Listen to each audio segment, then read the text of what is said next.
expand the Senate majority.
talo fatu le pa ia man malo le tatu tunu ia ila tau fo fa en mo mai le tatu fa poponga o le proklama i Outou Manuia le neva yaso o lo o tu atu i le tatu fale fasalau i Long Beach, California, le United States of America i le vale le mal si fonga le tau fo Radio Samoa o lo tau ono Misipouena Tagaloa o lo fa fo ina le tatu mafutanga i ne auli ia mal tofa i atu i le epa fionga ia tu le epa whaftaisua o loo whenga i male IT. Ia talofa lava. Ia pela vana masani ele nei fu i malai e manatu au le si i se vae, si i se lima. Ia tauna awele tatou wha atue i le tua. Awele tatou whaftai, ia ma tatou sa ili fu i pole aso na fina ngalo mo i tatou i le ne fiafi. Me lea tu mei alo mauli, lau te ina le tatou talo sanga i le tua. Tatou ifo matalo i le tua. Le tua tolu tasi pa iae, le tamā, le alo, ma le nganga pa ia. Le wha mātou o mai i le nei vai eli, mātou te utu vai ai. Mātou te sa ili po le alo fina ngalo mo i mātou. Ia le mātou te talo ia ia i mātou le nganga maulalo. Le loto matala. Ina ia feta lai mai e la wafio. Ai lava se isi o mafuta mai le nei prokalama mani a venga mamafa. Mea lo fai ma whaatia ma i lo lato soifua ma le ola. Ia o le mātou te talo le li ia o ngā le vai o le au auna. Ia o ngā fo ia le nei prokalama. E moli atua le nei mautinoa ia i lato. E fina ngalo alofa la wafio mo lau whanau.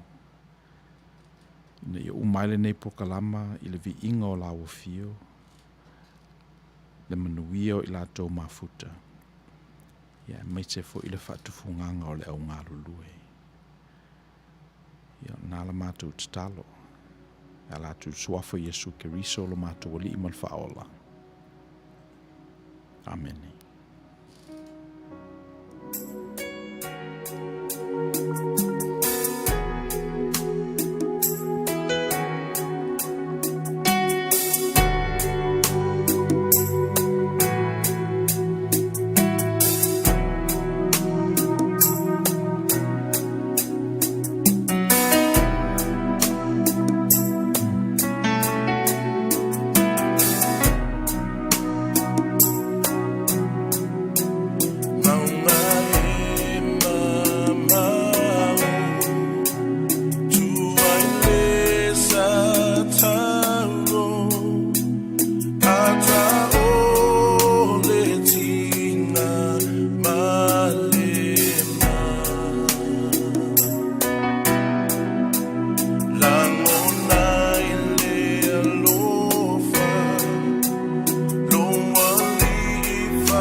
e whaatalo whātu I le tātou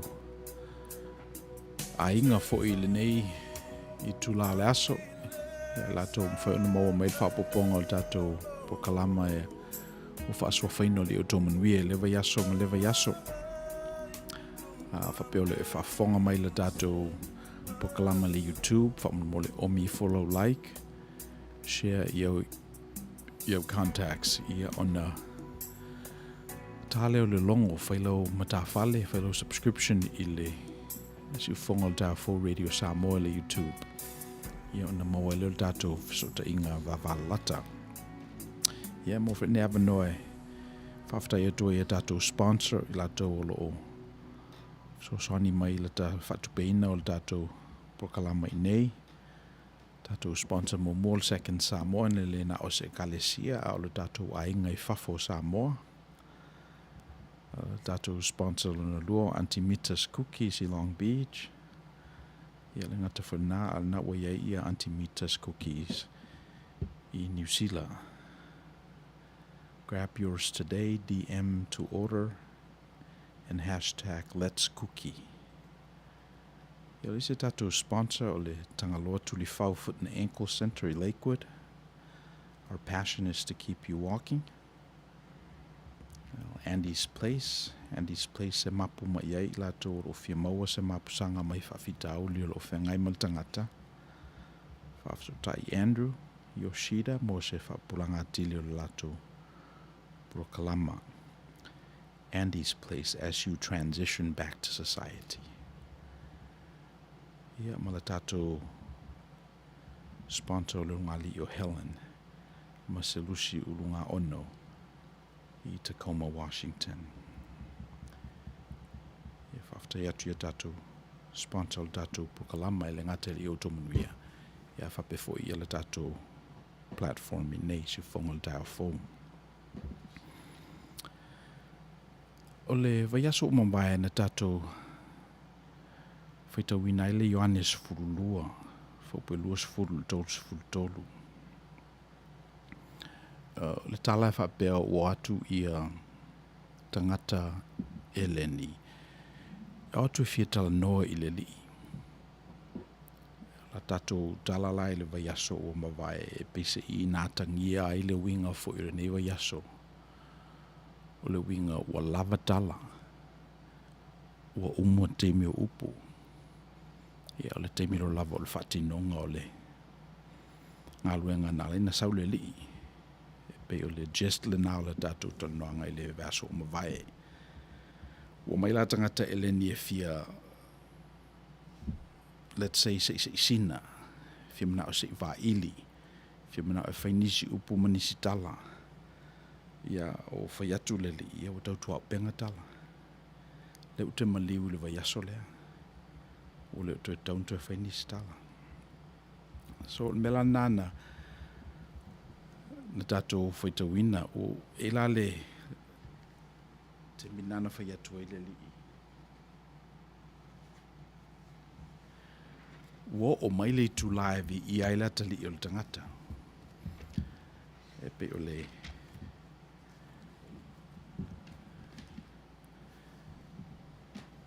tusina sa tātou whaitawina I le vaiaso o mawai. Ua o mai le teimi te tawai ona vi ia la tali o le tangata. Ua o mai le teimi e umai ia tala. So let's take a look at that. Ioannes furulua whaupe luas furul tolus futol. Si whaita watu ia le upulea. Sa ieni stangata eleni sa whaatasi mai na watu Jerusalem mai tāpuai. I le teimi o tausaminga. Na watu I lato ia Filipo o le pete saita I Galileia o ia mole atu. Lea li ia mātou te mana na o e fia wa ai ia Yesu. Walu atu Filipo matau ia Aneterea. O na o leo I la ua ma ta watu ia Yesu.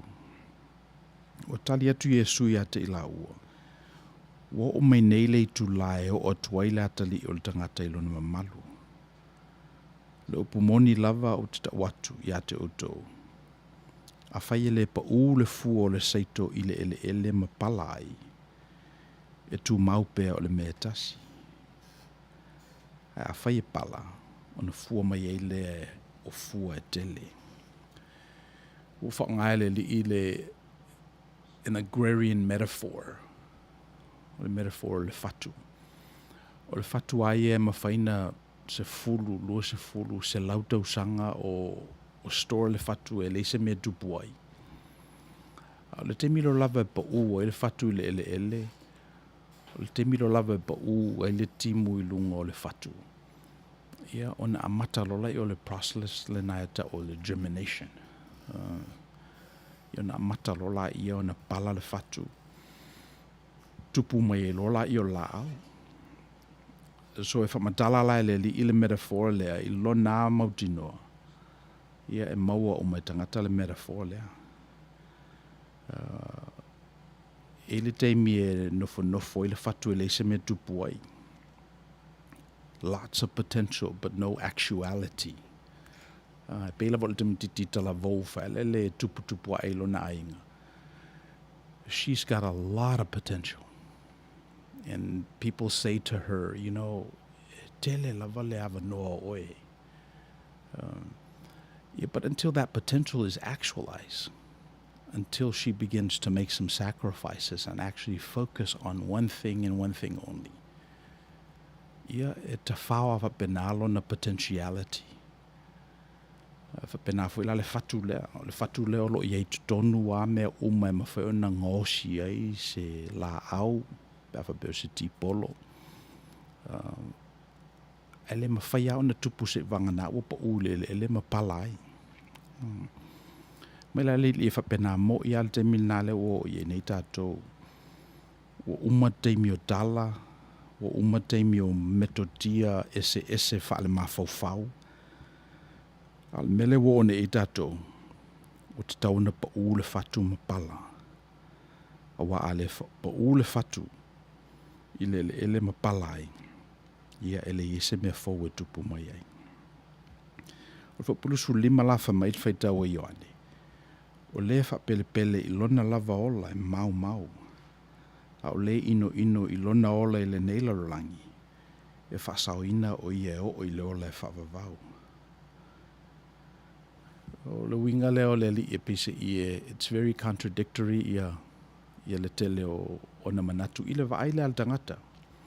E pe whaila le manatu lea. Whamai ia le li i o le tangata whapele i lona ola. Ia e mau le ia te ia.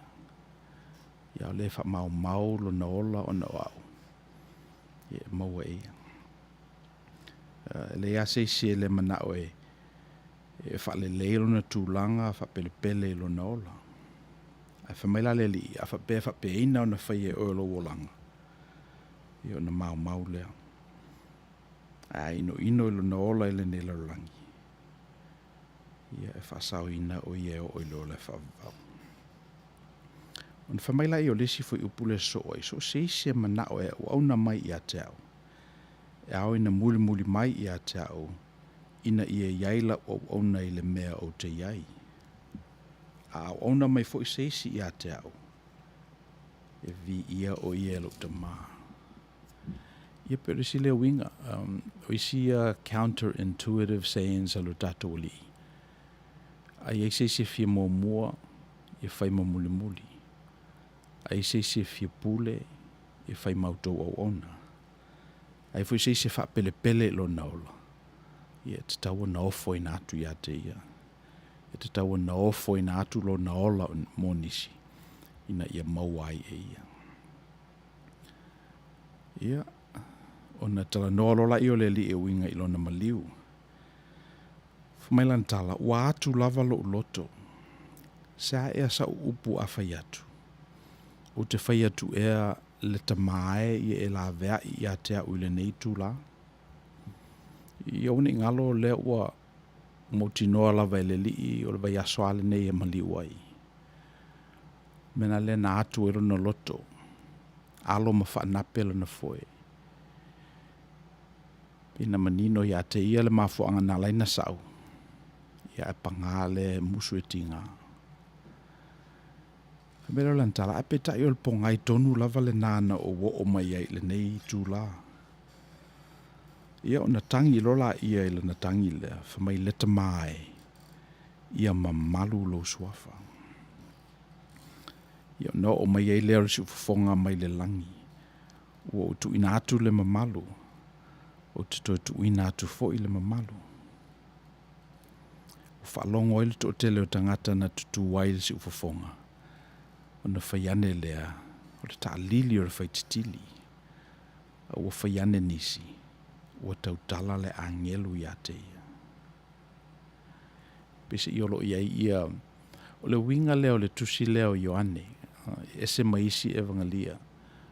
O mataio e fifia lawe mawhale tu iu teia sa iu tao le lii. O mareko e tele ina li lifa i action, it was action oriented, o tala i ngā luenga na whaia le li. O luka pe i eile tipile nā o i o le fo mai, e pe i eisi analytical i lana tustusinga. Ia o le tusi ale Ioane, pe e tala noa ia i me whalenganga. E tala noa Ioane i me whalenganga.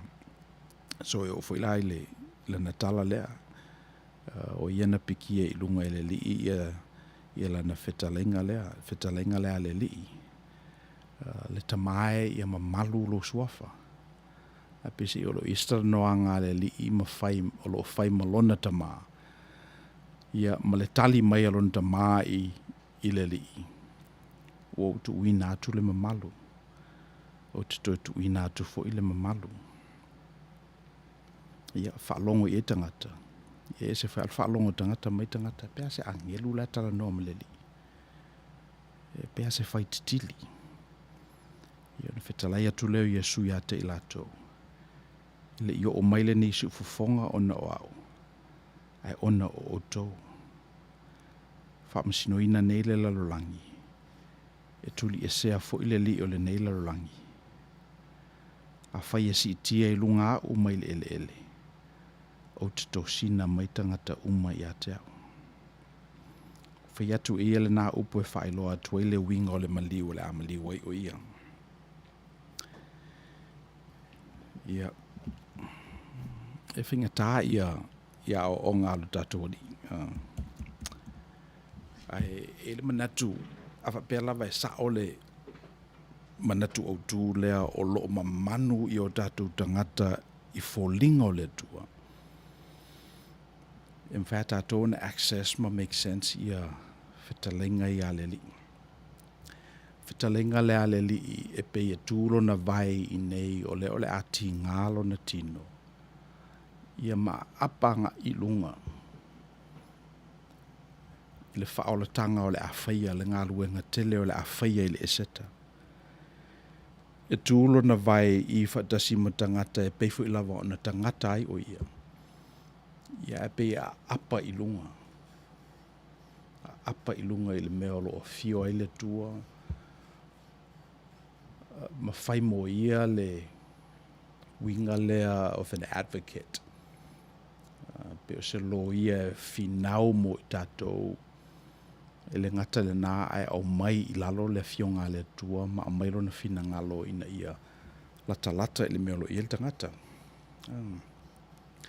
Mailo manatu o le sira nā ngā luenga le tangata e tauna whai. O se tangata ua whaatufunga ina i tō whamanino ma ka nona le tātou whaatutuanga e i eilona winga le nā. O le alona winga e pei e whangota i tai e lua. E pei o se tama i tū ma tangata. E pei o se tangata e malama lama i lona i tū whaatangata. Ia i te fo i lona i tū whaatua. O le winga le nā o le tātou li, a tātou wa aia i ai. O le tātou i lola i e whapena le winga o le li. O le a o whai atu le li, e selti ngā o le mele o le a o wo i ai. Ia, le mena nā leina usau. Mele nā leina usau. So, o le vaso la nanta tu tala noa i le winga le nā. Ia na tātou si ia foi la ia o le tala mai le Isaia. Tala le fa mai ai ia, pardon me, o Jeremia tos futasi fo pe tos futasi tos futfa. Le tala le fa mai ai Jeremia I le whengainga na osi e le tua mo na tangata. Le whengainga le sa tustusia I papa maa, sa tongi I papa. Sa tu ngutu mai tupulanga o mavae. El whengainga la nana soli e whanaunga Israelu. Af mai Jeremia, el whengainga fau lea o le awhai e le tua ma tangata whatutua. O le atusi le papa o le loto o le tangata. E le tue whamanatu e les tangata. Af mai Jeremia, le tue au ngā fo na whaini ni whatonunga I tangata. Atonu na os whamanatu. Al melo le whatonu wina e leisi o leisi. Ia, whamai Jeremia e le toe ia I el whangainga fau lea. Walo tusi tonu loto. O tusi tonu loto.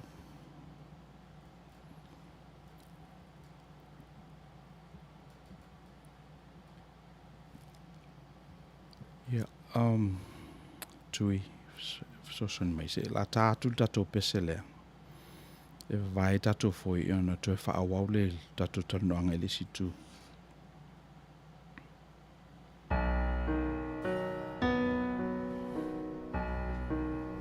Awe oa umi, apelo ufatu, ina ua oa aya, ona folinga, oilo ufa aola, ua tingaina, ile tau aveina, oa masala a oe maita, lo ua liie, lo ufa aola, oa ue alepo ngai, ua e maliuai, ua e suiai, lo utulanga, faamanga loai. Sisi ia tuia, o tatu lima, faamalu atu, ile tupu mamalu, olea ua ia faya, lele tongiola, mola na fanau, ia sao ile ola, onte pese ai, ma fafetai, Yesu le matai, Yesu le matai, faamanga lo mai,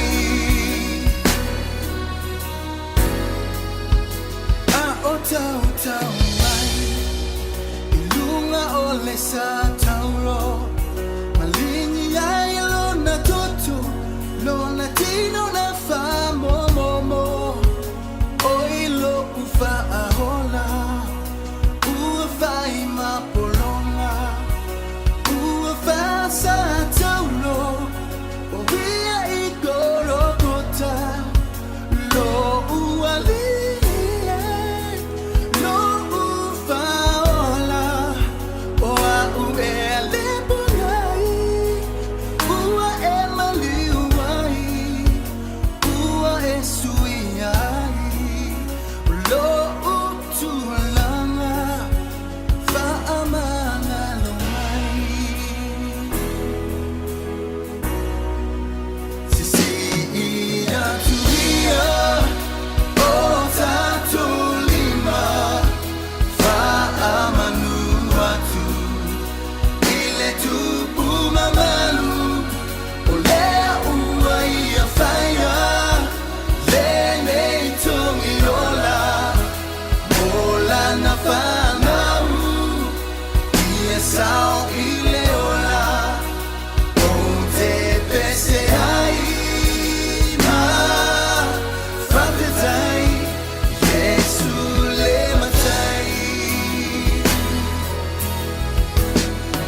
E peo le mena tau whapurapula atua o le whaiala break.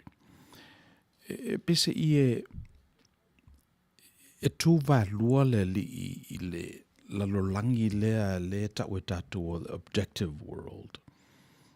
Ma le lalolangi le tau e tātou o the narrative world. E peo I nā atu waile li ma o le vala au po le invitation. O oe ma ue tuoi fo ina ia vei ta o makiriso. O le objective world lai pe o le lalolangi le nā lea I loa e your senses, your five senses, I lau va ai mai ma lau va ai atu. E langona atu lo leo, langona mai lo leo. So the five senses songi, tango, tofo. O le lalolangi nā nai fawina le objective world. E malama uma tātou e whingo fie le lalolangi nā tātou malama mai. Wa tātou te wa ai atua, tango e o tātou lima. Tātou whaalongo atua le nā pisa mai. Tātou te songi tia fo I o na manongi. So e whingo fie la, o te mi umalawa tātou te e lalolangi nā, ia tātou te mawhanawhana. Ai se a oae o le lalolangi masani. O le lalolangi mawhaiona tātou wha moe ina. Atu oai I le laulau e te toe asi mai ia I le vai aso lea o le nā I le laulau. Se vanga nā ua move seisi. So o le objective world la le nā. O le si lalolangi, o le narrative world. Le lalolangi le fau I upu. Le lalolangi le fau I langona ma whaawinga ina. So me whaia o na va ai mai o va ai atu. Ia o na whawaila ia e tā ua se lalolangi e tusa ma lou I loa. Ia ma le whamataleino le loa na ma lou va ai atu ma o I loa. Ma lou fo I whamataleino le loa le nā. Ina I o I ngā. Pe o le si nā winga o le narrative world. So o le whateita inga o le nafoa. Le whasawhaila tātou session taruai o whisi lewa. A tusi ale nu o wha o a tusi rungo le pepa. Ia em whaana wa ai atu ia o na whamaila I o le nafoa le nā. Me nā ta o le nafoa. Ia o le nafoa nu o wha o a I lungo le pepa. E leso nafoa e mawhaiona e nafoa ai. So o le wingalale nā o le narrative world. O le narrative world e whau I upu. E whau I whamatalanga. E whau I langona. E whau I interpretations. That's the narrative world. Ia ese mai nei lo le objective world. Le lalolangi moi. Le lalolangi o me vaaia, songitia, whaalongoina, tango I ai, lalolangi olo o mawhaiona e tofo I ai. Ia au le narrative world le lalolangi leo whamatalanga. Ngā le lalolangi o tala, symbols, interpretation. Ia o lalolangi nai e tele na ieitus tu singa le apostolo Ioane. So a tatou whaongaina la tala le sa tatou o mai e le vaiaso o mawai. Whamai o atu nei la tama e leni ia. Ma mana o e whainisi tala. Ma mana o e amainisi upu. Ma mana o e toso I tua le whaase e o la tō manatu. Whamai le li, o umateimi o le mele nā. Te mine o le oso e lungo le sa tauro. So, a whapela e se whaatufunganga e whaatufunga I nai I le tangata mai le vaiaso o mawai o le nā. Ia mawhai e le tangata pe o na mawhai e kiriso. O na whearua I le vāo la lolangi e lua. E le ngata o le lolangi objective, filled with objects. Ia ma le lolangi of narrative, filled with meaning. So ama whailo la tangata o na whailo mena pe o na whaile li. Ia. O na taula talata la I o I tātou I le sila fia mai lo ato tol fina ngalo le tua. Ia, mo ne ava noe, whatalo whatua I na ia tātou paanga o loo. O mafuta mai le tātou prokalama le nei fiafi. Tina ia Helen, ulunga ono, talofa Helen. Whatalo whatu fo ia Rina e te wati. Ia, whape fo ia Lona and Fale anga ia vā. Ia, talofa, ele ngata e latou si mai o latou ao. Ia, whape fo I latou lo mafuta mai tuato le o le tātou screen. Marolava whaftai. O vasola la o mawhain tātou tala noa ele nā. Whamaila ia le perfecto Jeremia. E whapena le mea sa tupu I le whengainga na o sia e le tua ma le whanaunga Israelu. O le whengainga le na o sia e le whanaunga Israelu ma le tua. Ia o se whengainga sa tai papamaa.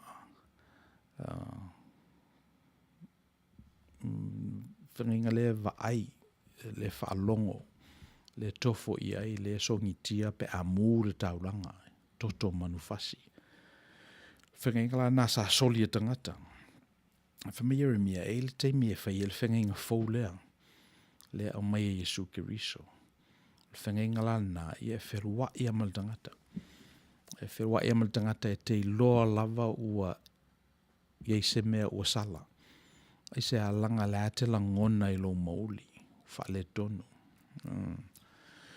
So whamai la, o le whangainga le nā e le tau whamana tuina e le tasi I le isi. Wa la hailo e le tangata.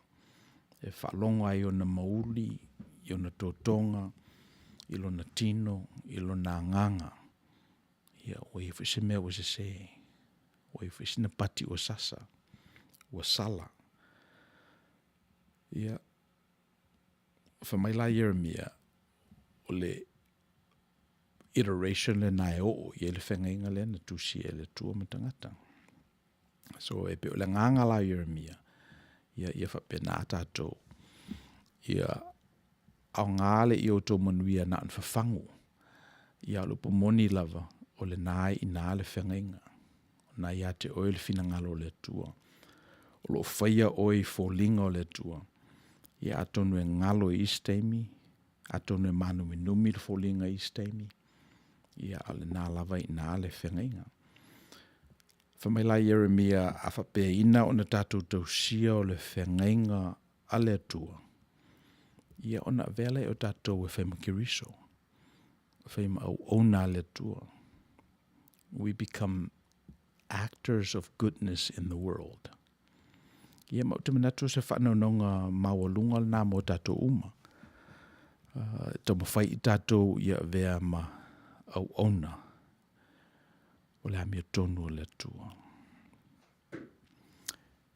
Ia. E le ngata lai le nā I le veaso o mawai, en tātou tala noa ai ma le sunga ia ken, ai ono. Telefo il whaasoa mai le nā fo I. A thought agent o le tātou community. Ia, nana o ai le tātou tala noa ngā veaso o mawai o naulo archive le si ufonga le tātou fo le tātou interview I lungo le Facebook. Ia mo I tātou e fia toe mata I le vai aso o mawai. Le te mila nei, le la atu wha umatu tātou interview ma Pat Kennedy. La ta atu ia le luasfuru toru po luasfuru whaminu te lo toil interview. Ia ona awatole na ia tātou komeni. Mo whelawa noe commentai ia le tātou atunuu. Ia I la tōro mwhaion tātou mafuta whatasi le fiafi. Pat Kennedy o le community organizer I Long Beach wali tail tu sanga o mawai. Ia te le lava ia lana sao fo imalana contribution le tātou community I nei.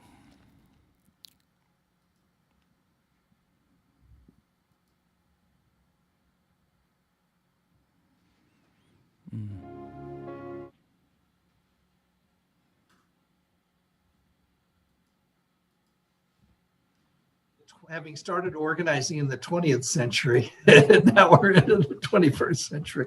The one on the techniques are still going to be valid. Probably much more so now, right? The one-on-ones. I think the principles are the same, that there's power in relationships, that, that we need each other to do these things. So I think that all makes sense. But the thing that worries me about it is fewer and fewer people are continuing to be members of church, or are they like the Christmas and Easter members? And that becomes much more kind of superficial, kind of a superficial community rather than real community where people are working together and listening to each other and struggling with problems. One of the interesting things is social media, that you could find a group that has shared interests. But is that a group that is just kind of like for fun, or is that a group that you really depend upon and you could depend upon and count on when things get tough? And so I think there's some huge questions on how this plays out with the combination of we're connected, a wonderful thing to be able to connect in social media to people all over. But on the other hand, how do you dig in deep enough with somebody to really address these problems? And I think we're going to have to keep, just as I was saying, reinventing community. We'll certainly have to continue to reinvent community organizing in terms of, like I said, I was attracted to faith-based organizing because I saw community at the congregation where I grew up.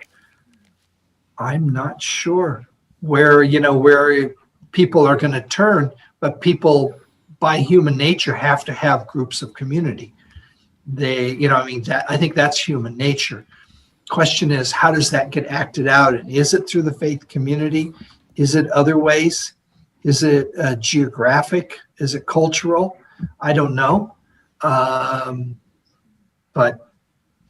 we're going to be watching for new expressions kind of as we move into this century. And then that brings up the question about the church groups, right? What's the challenge post-COVID-19? Yeah. Kind of connected to this is churches really, it's like in the scripture, it's really the deacons, right? We're the ones that are kind of really in there and pulling together and aren't just showing up to hear the sermon, but are part of the life of the church on a regular basis. And that's one of the it was interesting. The years ago when Crystal Cathedral was really booming in Orange County, and Crystal Cathedral started as a drive-in theater church, and it kept growing and growing, and they built this magnificent cathedral in Garden Grove. But they had a problem, and that was each year, 2/3 of the people that attended didn't come around the following year. And so they had, 60-70% turnover every year. Yeah. And they were wrestling with the question of how do we connect? And it looks like they didn't answer that question. But people came for the show, they didn't come for the community. I think people might come for the show, but they stay for the community. And I think that's the challenge for congregations is this a community that not only is really preaching the word and has beautiful music, but is also making our lives richer by being together, better opportunities for our children, better connected, so that we're not feeling so isolated in this time where everything is broadcasted at us. And I guess churches really need to be receiving people's concerns and worries rather than just telling what the answers are to people. Yeah. Interesting. one of the basic fundamental organized units in the Samoan community is the family, and not just the nuclear family, but the extended family. So that's how a lot of these churches, so many Samoan churches, revolve around that idea, which is the pastor and his family and his extended family, and then maybe 2 or 3 other families that forms a church. But yet when we come here, that is called nepotism, and somehow it's frowned upon, right? So how do you balance that? Something that's so community building, and yet it's frowned upon by the dominant community. I wonder, remember the scandal of people paying to get their kids into the universities? Yeah. Or giving donations to the universities to get their kids in. So we're not calling that nepotism. It's human nature that you want to take care of people around you. I think the challenge is from the Christian perspective of, are you loving the Samaritan also? Are you, is it just for you and yours, or are you spreading your arms to embrace others?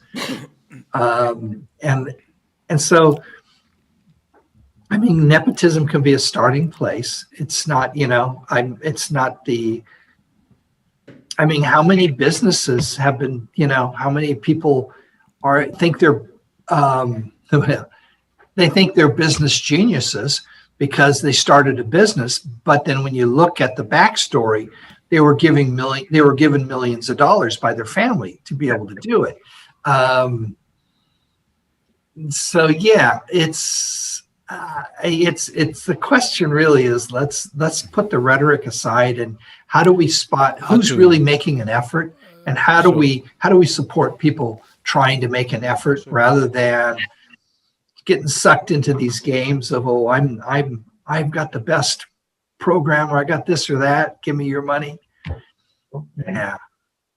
Because when I looked at that data point with the USC and those guys that were paying to get their kids in, yeah, at a certain level, that was called naming a facility after you. If the donation was like,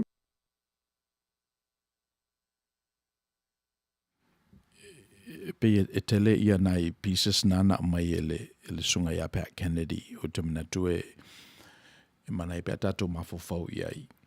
O me momoa le pa uo no mela o tangata o lo o i o lo tuma kalesia. Ele ma mau tele atu le Gallup poll nana sawe fo i o doe o mautino ai le mela na. O le o tele tangata e o i o lo tuma mai kalesia. Ia ele o iese poll mo tatou tangata Samoa ai pese i e te tauna mo i le mele nā. E te tauna mo i wa waine i le tō tele o lotu i e whatutu i le tātou community. I ona mo tino ai la ia e le o mai isi au lotu. So o le mela e pe e tāu ai le data lea o le pau o no mela members o e kalesia. Ona e pese i o ina o lo o whau ele mele e ngalua i Pat Kennedy o le whauino le community. O le alemeta o le community, o le alemeta o le nuu, le alemeta o le tunuu. So l'example la lena si e Pat Kennedy, os example le fito tonu amatato i nei mo i lato si la fia le Crystal Cathedral. Le falsalea o le whaife au Dutch Reform e pe o le denomination le nā. Saurole e o le whaife au le nā mai le Dutch Reform denomination i Garden Grove. Ia whai e lola ia o le olotu lea. O le olotu e pese i e le whataua te le build the community. E pese i e Itali. Pero whawhitauri lana si e Pat Kennedy. Whamai e lo lofi mai tangata i for the show. But they don't stay for the community. So le lua vai tolu ala o lato members e tau tuli lava i le tausanga ma le tausanga. Ia wa whapela o le membership translates to the budget. Ia rono winga tausa iri lava ni tangata fōu I le tausanga ma le tausanga e lafoina le paketi o le Crystal Cathedral. E pe o le mea lana ia ule toi pō mala ia le mewha ua tupu le Crystal Cathedral, ule toi se Crystal Cathedral. Na ua pick up le Archdiocese I Orange County. Ia ma ule toi ta ua le Crystal Cathedral or Christ Cathedral. But that was an era. Sa ia le teimin na whapeaina ai ia le fauina o Galesia. Me se lava I America nei. There were big productions. Ia attract tangata I le upu. Mai e le preachina le anga sala e tama ia. E le whamai o oe le anga o oe fall short. E whamai alato tala le finangalo le tua e manuia oe. So pe me fana e faitete fo il dato proclama ne te ua alo e tu tasi dato ia mata upsili o to mafai utu le manuia o le tua afa pe fo e utu mo dato tupulanga ia tau fisili pe ai si tupulanga ia fai mai so mana ia le manatu fo io o Pat Kennedy wa o le sila ana manatu le na aliali mai. E pese o kalesia that forms community I le amatanga. O kalesia pe na fau ti akono. Na fau whaavai lunga o le mana o tangata. Ia meolo atu ngalu ai le nu. Problems. Le taua tele le launga al whaiwhi au le sa. O mena pe salani e whaelele ia mawasina fsoswani I meolo I mea ai ma me whapena. Pe olo na manatu nai le built-in o le community. O le ala ua talo mele COVID ua fesilingia pe tauna to e whau whapea ia lotu. Ia o te manatu e tau whena whaisa tatou komeni. How do you build community? Ia. Te tono e pe ele whengofie le isu. Ele whengofie le building o mingi o community. Ia, pe ora tau whaalongolongo tu fo I leo so ia Pat. Ia, e pe o le tau te anga I le avaanga ia le aurotu le whi Garden Grove. Pe o se whate tainga. O uma le vai tau fo le o le lofi o tangata I o I whia whaalongolongo ma matamata. Umana pe artifanga fule na tu artifanga o tangata. E pe fa mo si taimi tu fa ali si atamana ia. Ia ona tu lofi foi ia matamata. Uma foi artifanga le tu ia no ado tangata ia ele o ia se mea fule le fausi ai le mafofau ma le nganga o tangata o le mea moni o le mea le tau na olai. E pe o le lava e o laile ia o community ai ele se me whaingofie o na pe o lena amata mai ai le I o mero soifua le ola I se o langa paleni. Ia tutusa le sau e mata tutusa le commitment kasi le na mea lana e fuena na sau ama I moa matamata alu. Sau matamata whaangolongo alu. Esse commitment. Ona o le afua mai la I tu inga I ele soi fa le ala o sau le fa mai. Ia e te tau la o tatu baba ia I se swinga. Swinga e tala fea ngai ma mea nei o ma fa mai no forza te non fale mta po me non fale. E le fingo ni building on ni community. Yeah. Yeah. So e pe o le au ngā o le community ina ia whai e ngā luenga te tele le mawhai el tangata o tasi o na whai. O le au ngā o nuu ina ia whai e ngā luenga te tele le mawhai e ainga te tasi o na whai. O le au ngā o I tutono se ainga o surunga li ona e iei me le mawhai o na whai e le tina e mawhai el tamau na whai. And the bill te ale wha penale ia le fundamental building block of socialization i le tātou a whaasamoa o le ainga.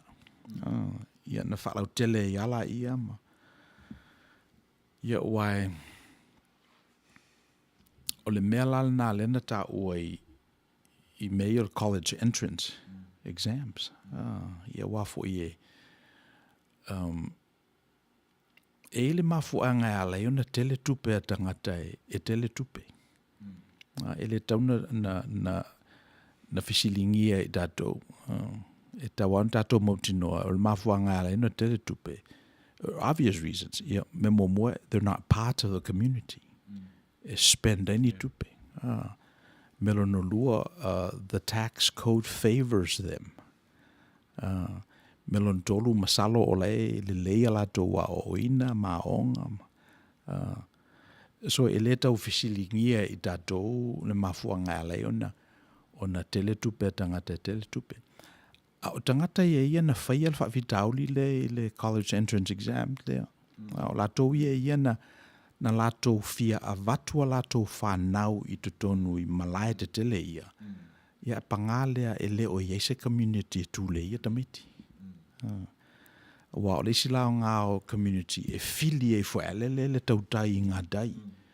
E le mawhaia o nā alu i lunga se vangana ua filia o le community. So pa inge whengofia na oso i nā.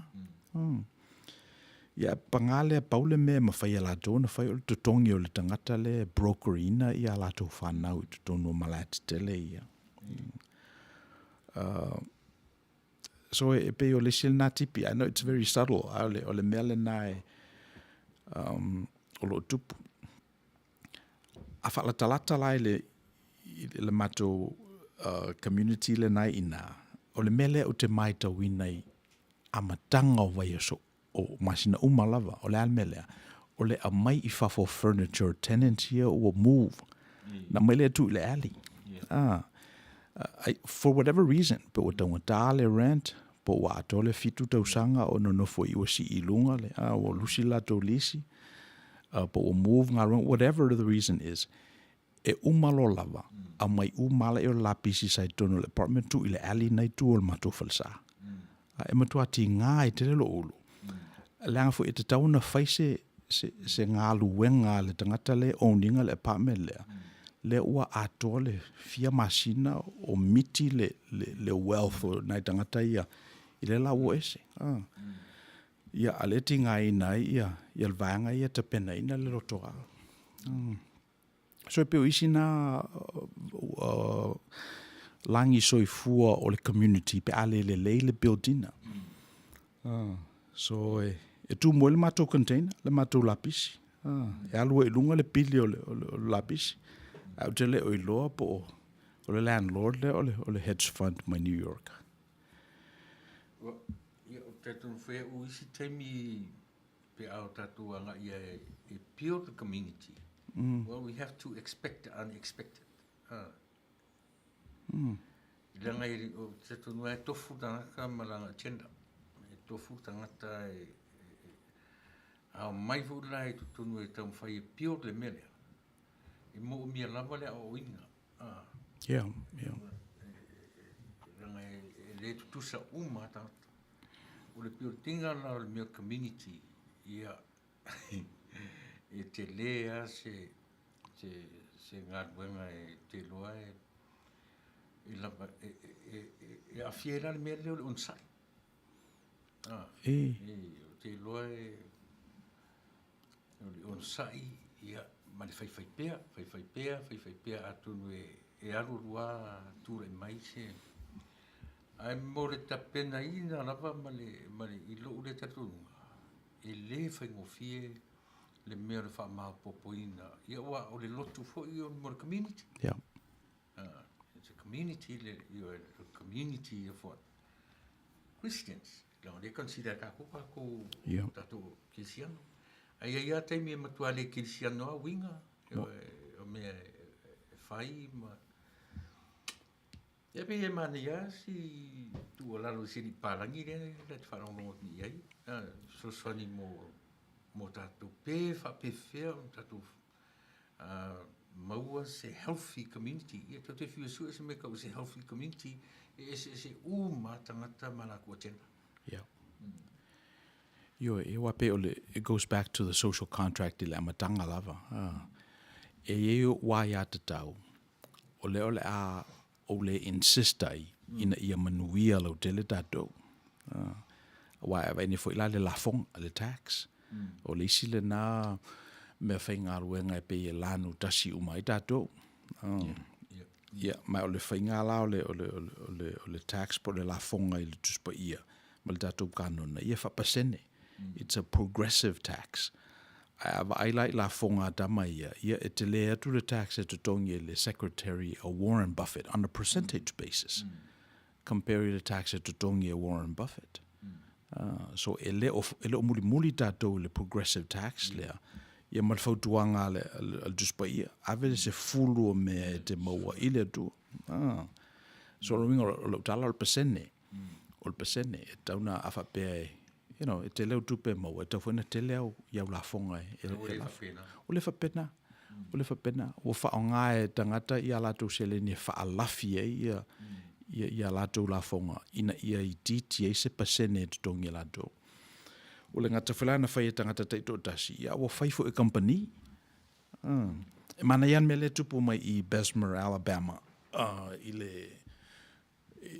le warehouse le Amazon le na e palota I te lo la feita wal palota le te minei o na fidi e tangata o lo whenga luenga I le Amazon I Alabama pe whaisa lato uni pele ai ia walu tau sanga o whaine campaign ia la e whai atua ia le Amazon le o na le leo tau tutongi ma o le na le leo tau medical benefits if you now me for Yal Corporation a le winga lo tala o la lato wa whataunu unga o la lato whamoemo o la lato wa agenda, let's say, o le reduce o le tax, o le increase o le profit, o le pay o le higher dividend to la lato shareholder, o le CCE lunga o le stock value. O lato na agenda. Ia o le agenda nai tangata ia o lato ainga o nai tamaiti o nai taavale nai graduation gifts pau na le agenda tangata mena na le no su dai ao ia pangale pe fetu na fete na agendas na lua to build a proper community they have to meet in the middle they've got to negotiate and the unions have a historical record of negotiating favorably on behalf of the employee the labor. So Manuia ia manatule. Pat, did you want to finish the rest of the interview? 10 million, 50 million. Yeah. But after 50,000, you get your kid in, right? Yeah. And Yeah. So the pressure was coming from these guys that didn't seem to get a good value for their dollar. They have to pay 10 million to get their kids in. But now the threshold has been lowered, democratized, let's say, and for 50,000 you get your kid in. So I guess that's not a good data point. Well, I think it's a natural thing, right? That we are looking to help take care of our friends and family.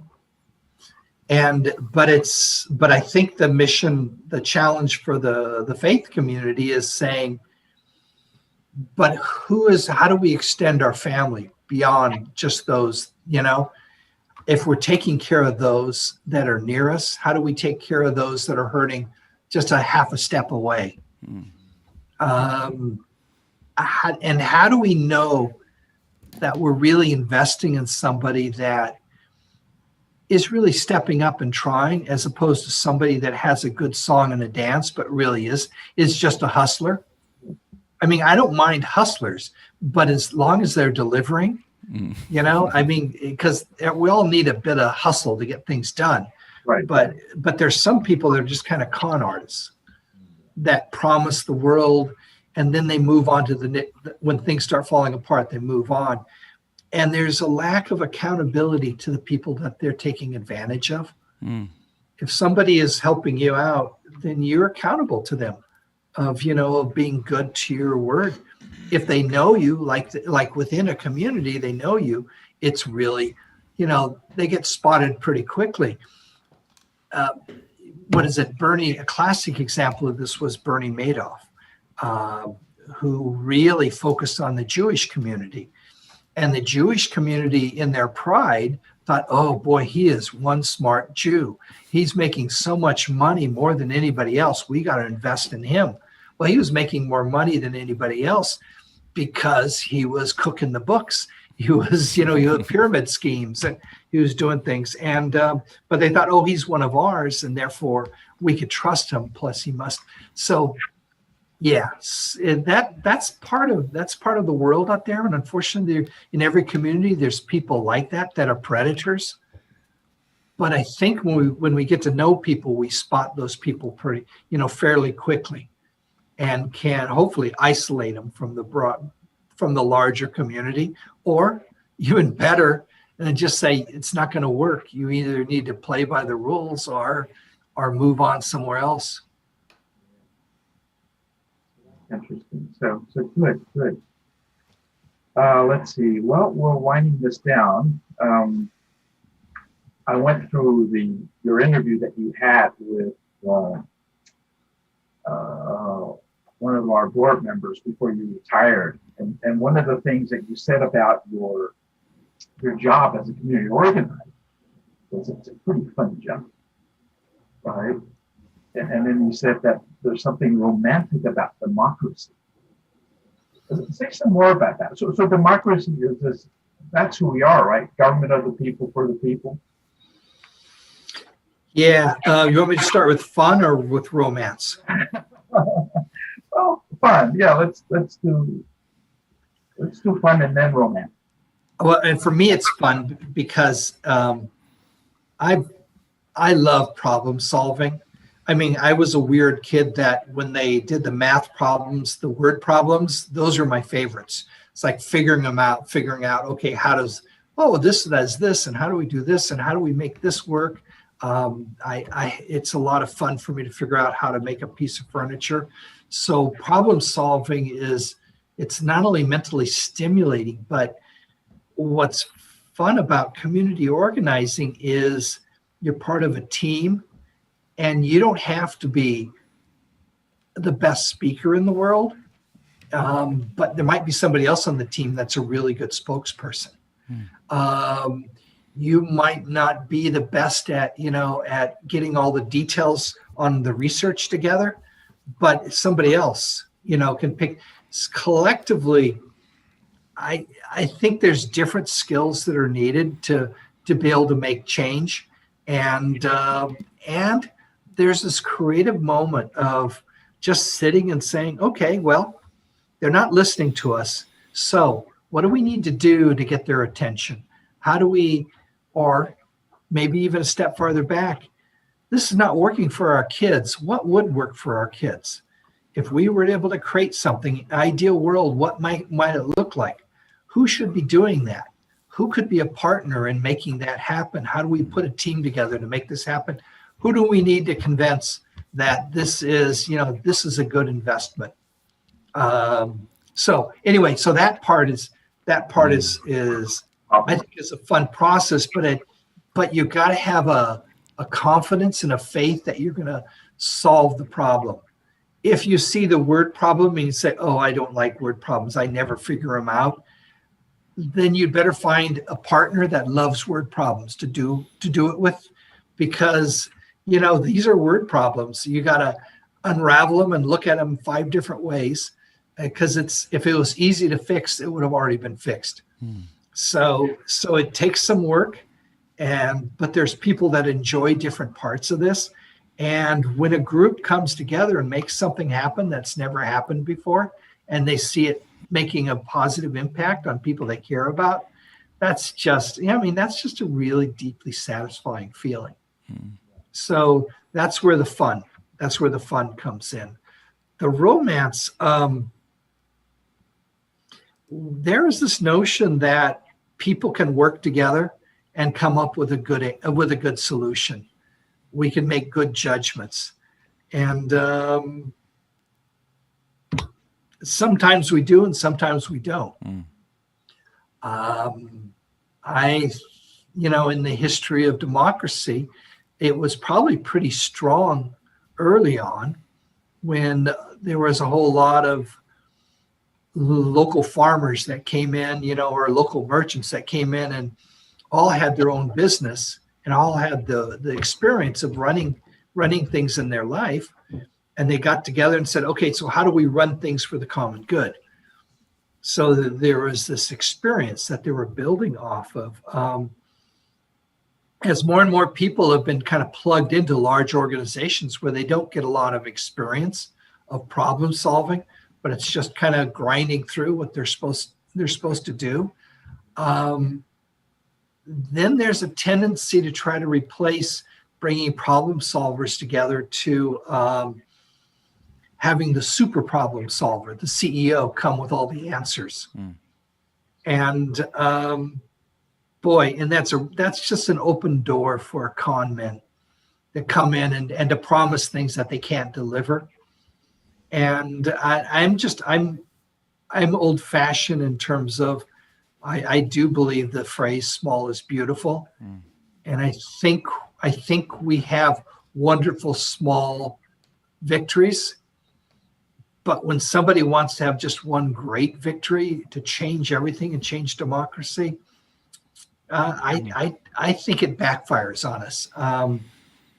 What I've read about the civil rights movement, which probably my lifetime has been the most remarkable turn in American behavior and attitudes. It wasn't just Martin Luther King. They, as a matter of fact, that group was trying to keep up with people. The idea caught on with people that, I should be able to go to this movie theater. I should be able to sit at this lunch counter. And people were doing it on their own all over, getting beaten up, getting arrested. But they did it because the passion, the energy, the faith, and that kind of dragged the leadership into moving faster. But it was kind of a leadership of everybody saying, I just need to have a voice. I need to make a statement, to do something. I just don't want to be part of a crowd marching and listening to Martin Luther King's speech or whoever's speech. I need to be part of the solution. And I think for me, that's the romantic part of democracy, is we have a belief that if we get a group of people that are clear on their self-interest, I think that's part of it, is when we're honest about what we're trying to accomplish with each other, then we could find ways to work together. If we're trying to con people about what we're after, then it's like we're not really getting to the real discussion. And because it's okay, it's okay that your priority is getting a child into college, but my priority might be protecting retirement for senior citizens. It's okay. We just need to find where's common ground on those things. How do we work together? Well, if you get a kid into college and there's more Social Security, then maybe that will help me. So it's thinking where's our common ground, and that takes thinking and not just trying to sell our position and our concern. Yeah, that's interesting. When I think of the justice movements in our time, I'm thinking of the Black Lives Matter. And one of the unique attributes of that group and that movement is there aren't any Martin Luther King or Malcolm X, right? There's just a whole slew of people leading at the local level and, rattling the cages. Yeah. They're that's pretty exciting that that people said, I just need to step up. I need to be part of this. And that there's a lot of attention to supporting and healing each other in this process, because it takes a toll. But at least if you're in a relationship with people and I guess that's also, I think it's important to balance things. You can't always be on the attack mode, right? This is wrong, that's wrong, this is wrong. We gotta have times to celebrate. Oh, that went well, or celebrate somebody's success. I think that makes us more human, rather than just be the naysayer of, oh, everything's wrong, or these people are out to take advantage. No, we have problems, but let's figure out who's ready to walk with us, and can we be honest with them about, well, this is my concern with you, Pat. You always are overcharging the Samoans on drinks.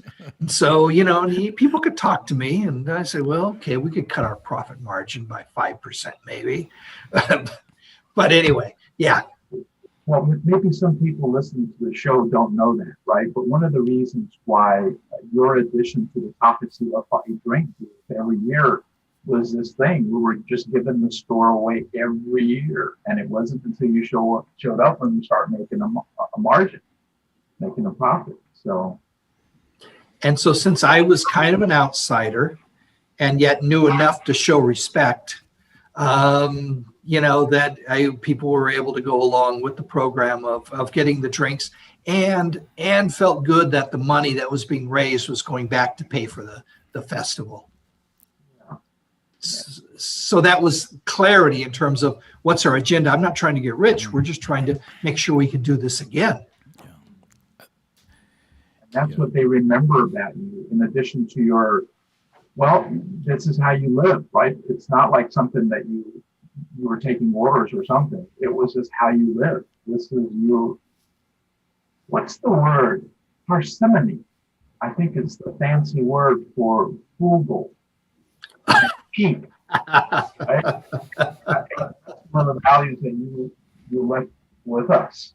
So and for me, that I come from farm people from the Depression, and one almost lost the farm, the other did lose the farm during the Depression. And so being really frugal with your resources was a value that was pounded into me growing up.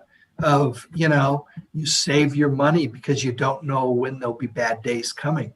And and so culturally, that was something that shaped myself and my brothers and sisters. So we're all bragging about what we found at the thrift store. Oh yeah, well, I've got this jacket at the so different cultures and different families, different communities. And that's a great contribution to our culture, right? Because we come from places of less than American. And so we aspire to this notion of having no worries about money, flashing.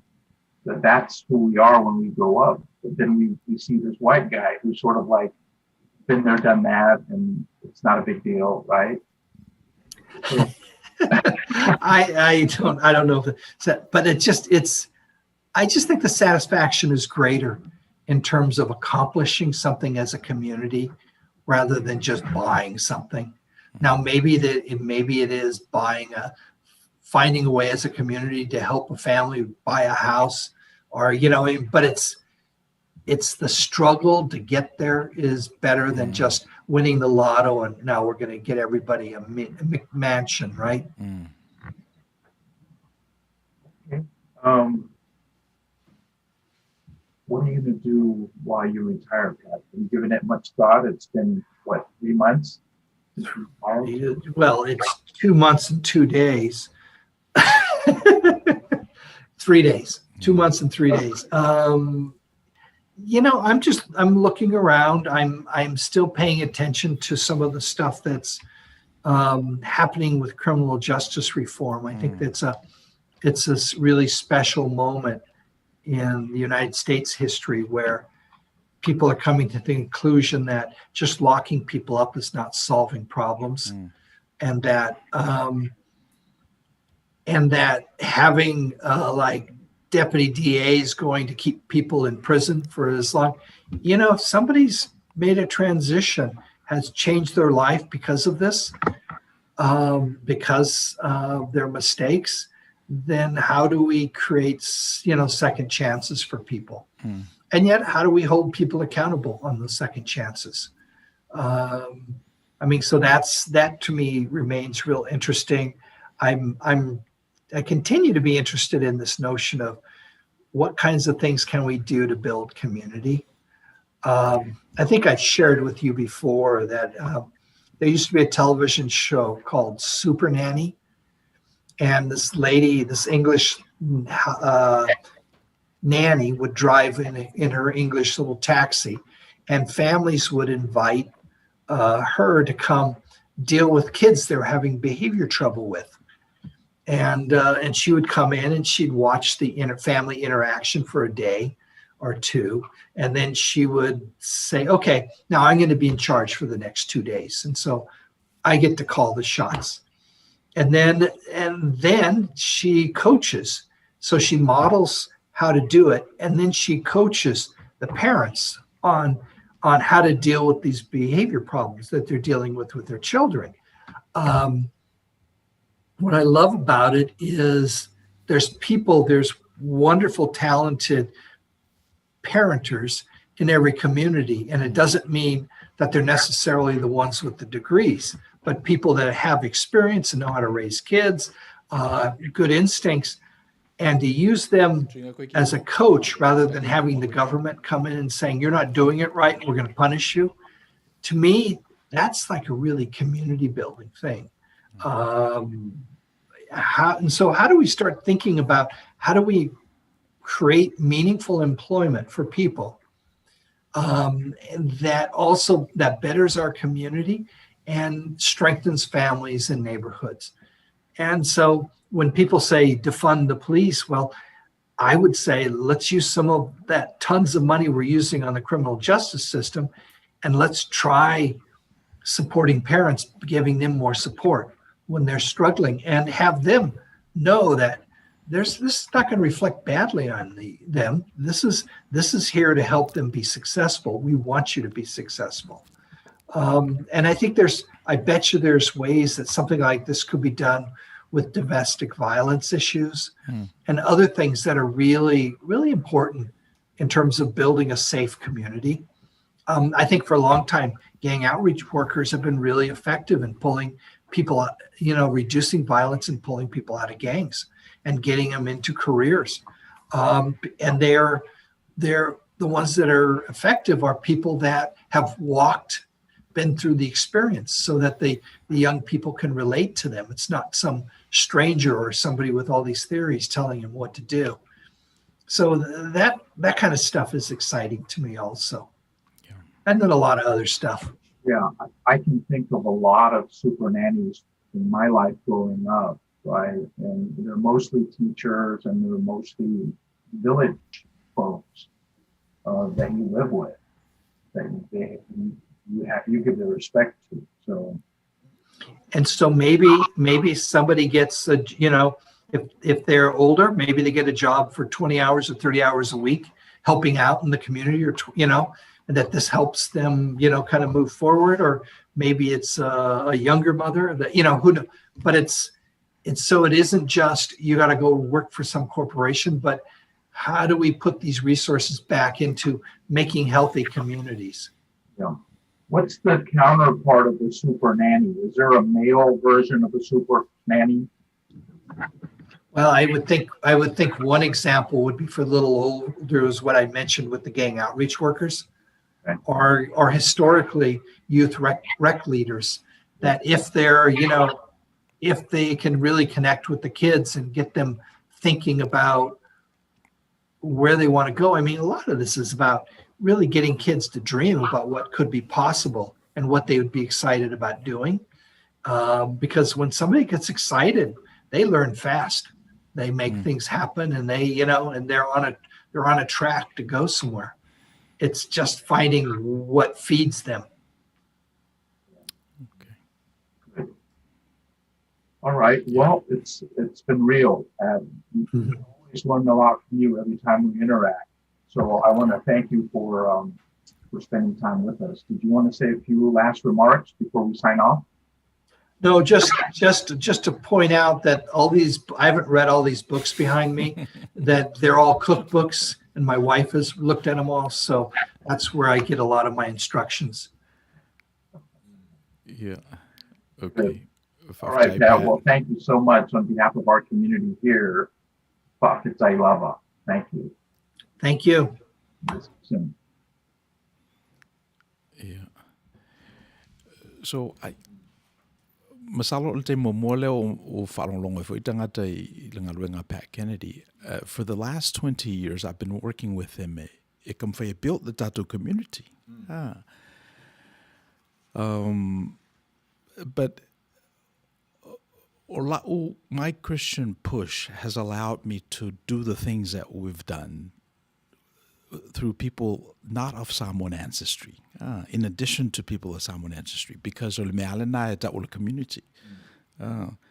So le mea lana na o I loa I le manga lua ma Pat, for make a Pat. At the end of the day, people listen to you as a Samoan, o e ai o Samoa. E mo I ala e whai au food banks, Misi me I ele whai o kasi Samoa le whai mea ai la. So, and that gives me liberty. O le whatananga nai a mai iau, e whai e lau wha Samoa, e watu e lau manuloti. O te wha, e se arwhinga mātou le mena, e se mene me masani o tō. Yeah, sometimes fo e ti ngā fo I te lingo o tangata uli e whalongo mai, o le watu nai me ia, o walo e pelava le racism fo I le tunu nei, whapena fo I tangata papae, whaingatai ala doa na watusi na manatu mai se Ph.D. lanu. E le mas, e whitaui ma against I me masani e la do. O ngā luenga na e build community.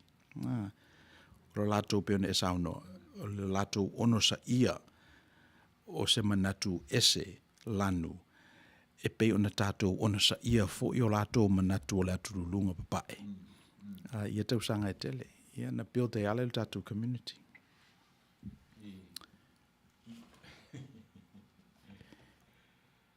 E mari e le tātano I le whaingofia I tuinga. E ati mu te mawhawhau I meni o milionia, tāte tire tupe. E tau iaia, tau te whiu, tau te ngārubue. E le o atatou le level lea. Tau iei mawhau o tangata nei, not so much o whamanuianga, e pise talent. Pise mea lofa I tangata ia lo lato iai o tangata la nei whaingatā te le o na involve I many o community. I pe isolate lo lato ola. O isi foi lato inga tangata iei le talent lo te lo tupe. They have a mindset. If they join the community, e vavenga weli o lea. E vavenga ese tama ai. So o le talonga whan mawhawhau mea. Ia.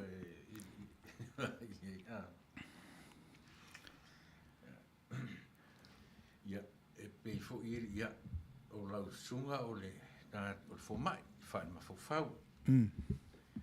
Ai ia mawhawhau ma pena e iai fo level classified ai mo me community. Tangata. Ke loa ke lapu I whapero le ai. Se le suta I community le. Whingta ke le ona tu whatasi le se senga o agenda. O tangata malaki o agenda. Au I ngā kongua e challenge ai le mea ka o le healthy community.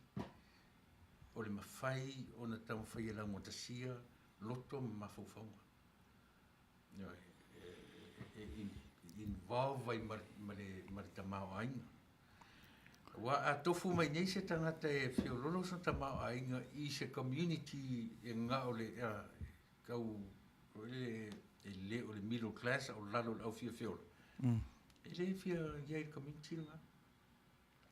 Ia. Ioe. So, o whiololo fo nei o tātou tangata wai le millionaire category.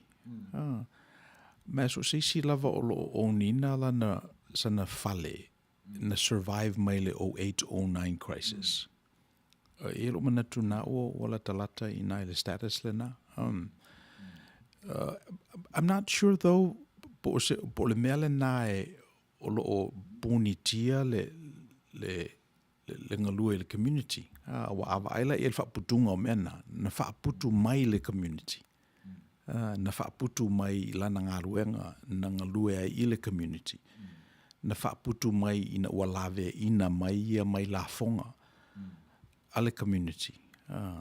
Pe ole winga nala, I guess ole winga nala utalai, ole tele o tangata ia, ele o realize alato, ole mafua anga ala, no nofo na, ole community. Eoe. Wo fo ila no forma fa mai ole ela ole mela na, so ele umila le malosi ole mela na.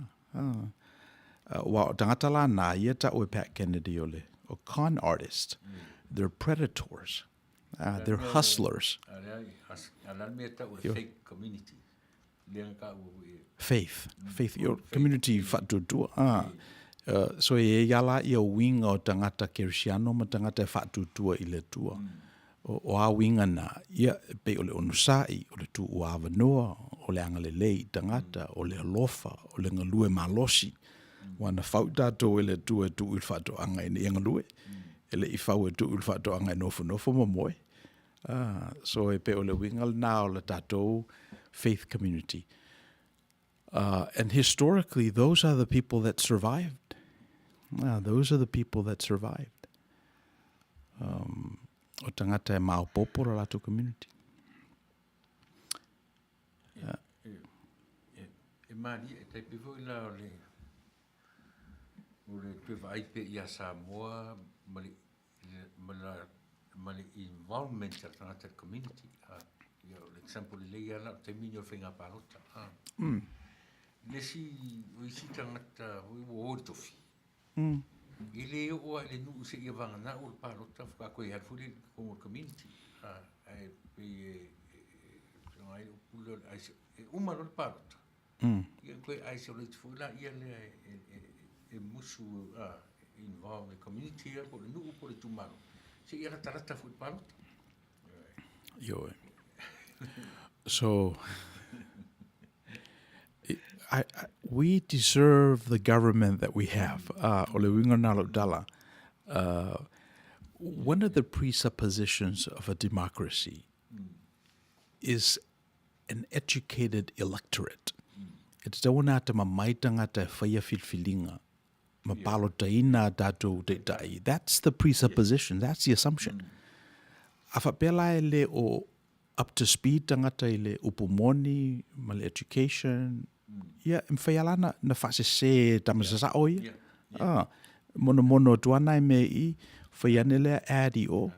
Ia na whase se ina iala ia ole electorate e leo o oina. Ia na malepele democracy whamai so le angal democracy le. Ale lo le ole lea o oina o tangata. So e ni dale le tosinini e te tauna whai so le sa tato wa le sila mea mana ia a pat whamai it's all about problem solving.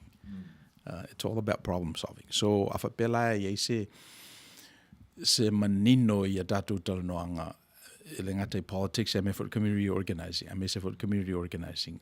That's the one thing. O le ale whawhitauli leo lo tulai mai.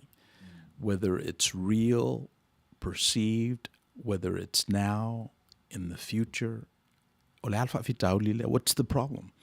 On whamailo la o le community organizing. Wale le mawhailas tangata tasi on na fo I alfa fitauli lea. On mena e tau en tato wo mai whatasi. Tau na organize le tato community. Ia o tela la tangata ele manino le leipo le ale. Pula le problem awai e peila o le tau mawhai ali Outou Manuia. A lot of these problems are primordial. They're fundamental. They're first principles. E mata upusilisili le tele o whawhitauli, o le al whawhitauli, o le mana o fua le mea le lua te tua oi. O le whai o isi atua ese mai nei lo le tua. Nai mea whapena e pe amatai le whawhitauli le o lo tam whaire Outou Manuia e whalatalata ma fo ia. O wa whamaila le I au tau sa ili mo mua le melena. Le tua la nami o tonu. Ia ona wha au popo o mala I o isi mea. E pe o le problem na a mauturo la le problem na le pale fena ngai o le tangata male atua. Ia o isi mea malava o le awhengofi ona so. Ia. Ia, o isi mea le community. O te tatonu ai, o whawhitau ia ia o mea o le lalulangi nei tau te o lai.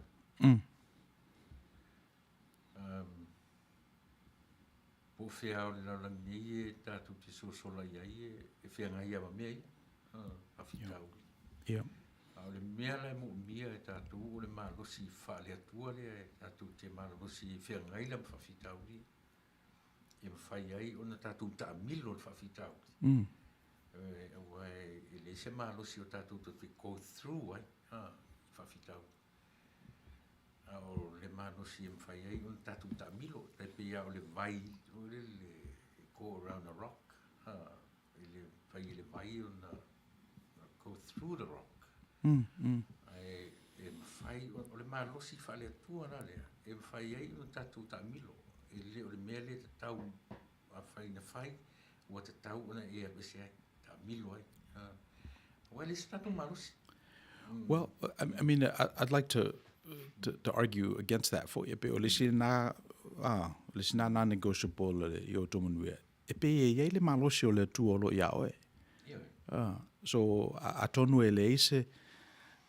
I think you're using that in sort of like a relativistic way. E le iso tatou malosi when it relates to things that are over and above our pay grade. I think on mena na FMA oe.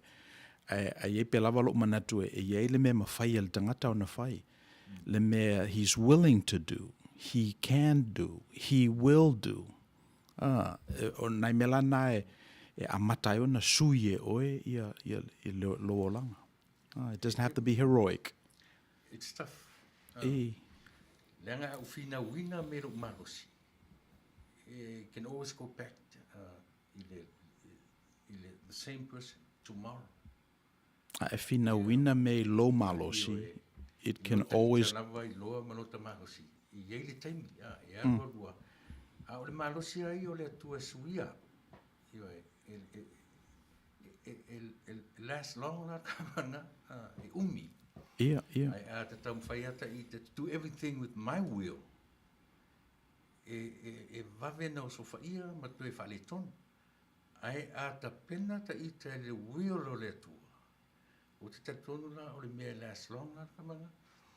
But ka ki kilo pe i le community. Pe o lea o le tatanoanga ta te o i se whaala potonga tangata. O le mea fulana e lei o na whapea a te tau mawhai sota i te lava ma losim sota le lei ia loku te ka ike lumar community. I le umia. Ai sipa foi. Se whate te inga. Ewe, ia peila o le whatenga, ia ona o lea iai le mātou. Iai le mātou tamai community lea o le fast supporters group. So I'm one of the leaders. Okay.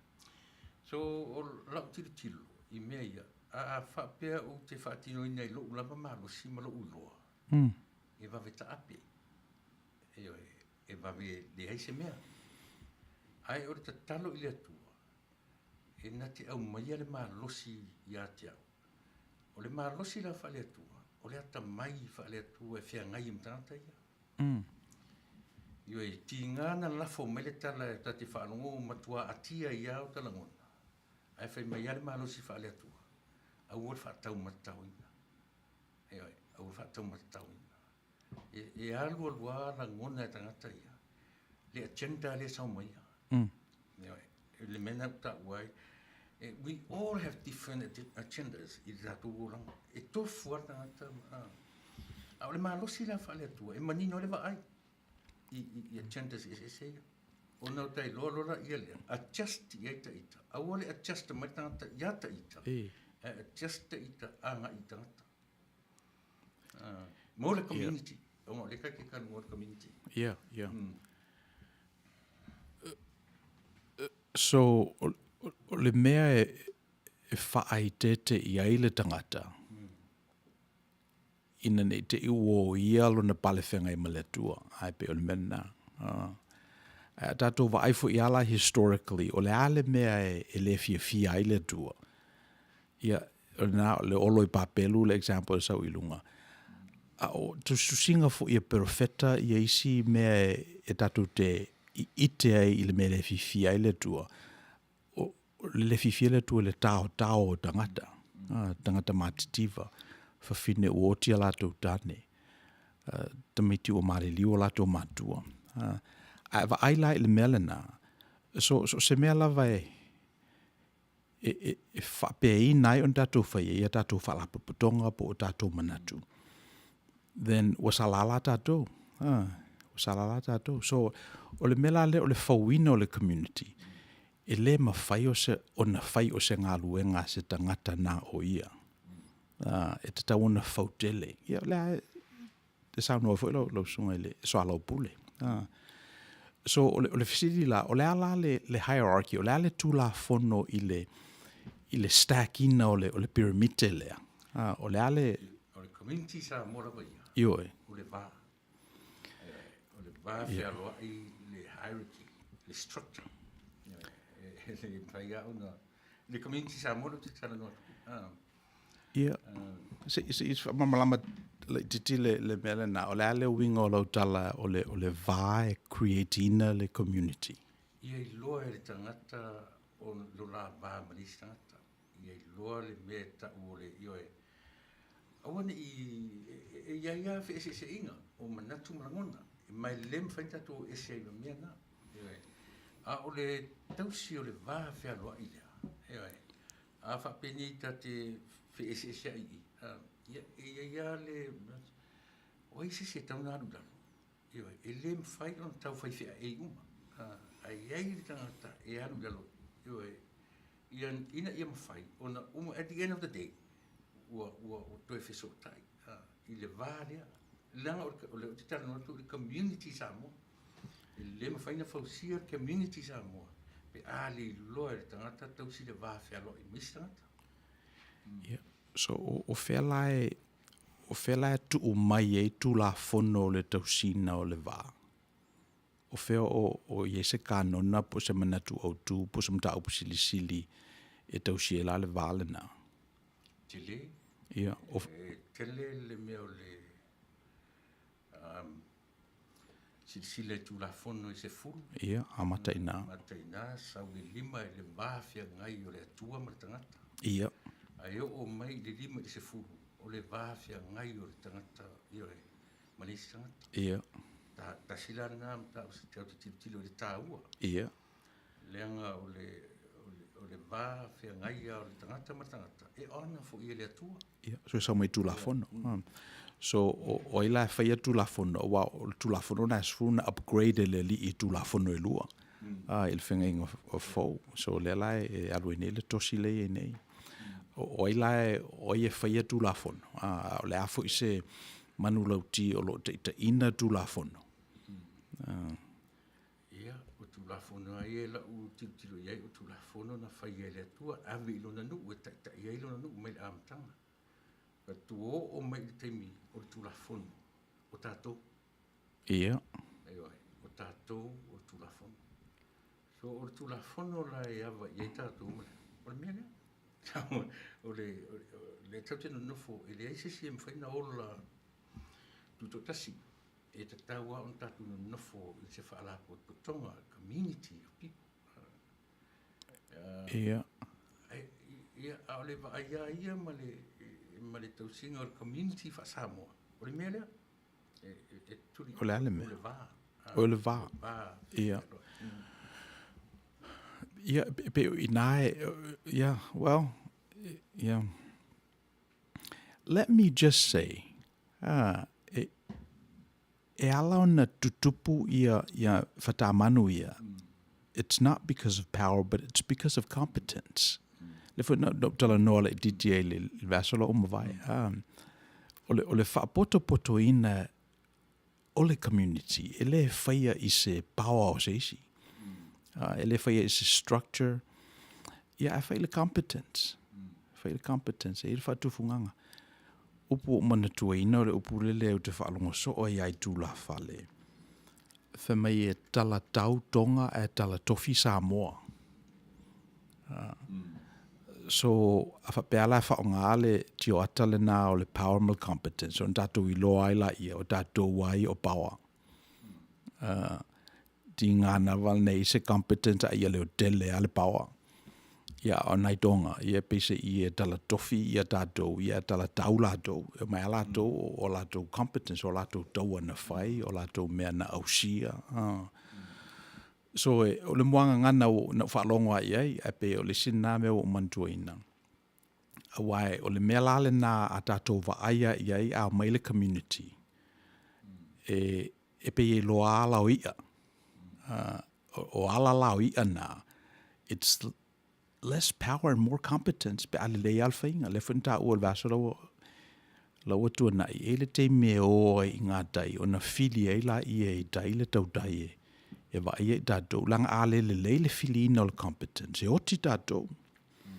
E mana I ala le sefe o university a wae e tau mawhai lea ai kia, le whetau I e tue sui mai, a watu, tue whaapau ai kia sa tuai, tu I le power steering, ai kia tuai a whaele na maua mai tusi, o mai nea tātou tamaiti su e ma tau mwhai apalai. Ia, o na tau mwhai le e sui al mea tuai a. Le leila university le anga se fele se oti ai le alu se tupe se le ta vale ai nisi a tu mai rola I fafo I le community ia a final se leni e to sol fale ma lepe kalesia without competence e pe o le ofso sane tu nai I le mele na there's a natural selection process where competence will select who will lead us. E pe ole mele na. Does that make sense to you, pe? Yeah. Se umana ngona. E Manuia I lau whalongo. E fo I mesili pe o na lea o te awatua le upule anta ia mana tua fo e tala tu la fo le tala metafora e tala tau tonga e tala tofi Samoa. It sounds good le whaalongo tan Samoa. Aisia, langa create te tan Samoa. E le mele. A tonu e le longo le whaalongo tan tonga. Langa e le creating tan tonga. I le o malama tonga. I le mafua anga na create Samoa le metafora. So le ia le tatu tilo I mea ia. Langa a whape fo I la sau se tonga tilo I ma study le metafora. E fōringa mai ua lafo atu I ala tau le tu fo ia. A pio le tau I le iei Samoa. So mwhai fo I la ona iei metafora tonga ia. Tatu tele ulo. E mwhina lafo mai le ranga ia Samoa. Ia e pi mafifia si mele le ia I lato. Ai o taua I o le mele o te tanu tu le vā le mawhai ai ia le fuila wa ta ua community ma le university. Ma le university. So po ofia lava le maualunga e o iai. Ma le maula lo. Ai ale ai le mele lo te teu le vā lea. Ia e sipale la manga ina. So e taua le vā mawhai ai o na whaamati e le maulalo. Ai whaamaulalo ina le maualunga. Pei o nai mena e tāua te le upu le vā.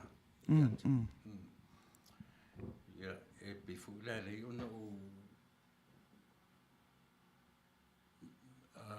tilo le vā le a fua le upu mativa. Le ae pei whaonga e tātou le upu mativa. I le mea o le ainga tātou tupe. Tala nolo I le leo se tupe. Tatu ti tala nolo tangata ua nofo la wala I le aise. Ia, tala nolo I mea ua mativa o tata mativa. Au te le I on tap si siri ngale upuna.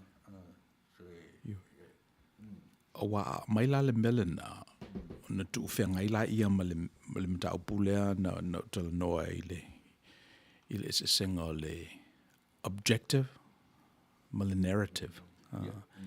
So o le mativa la e elo na tino mai objective. E te latu o le se tupe tonu o le account. E te vai atu o toso ia furniture ia na rent mai masina lau te. E te iaufa mai o lau homeless le ainga o toso le fale le bank. E ia le objectification o le mativa. A ia le narrative o le mativa. E ti ngā lava na tele tupe le leifale a oina a ia le manatu le lava mea.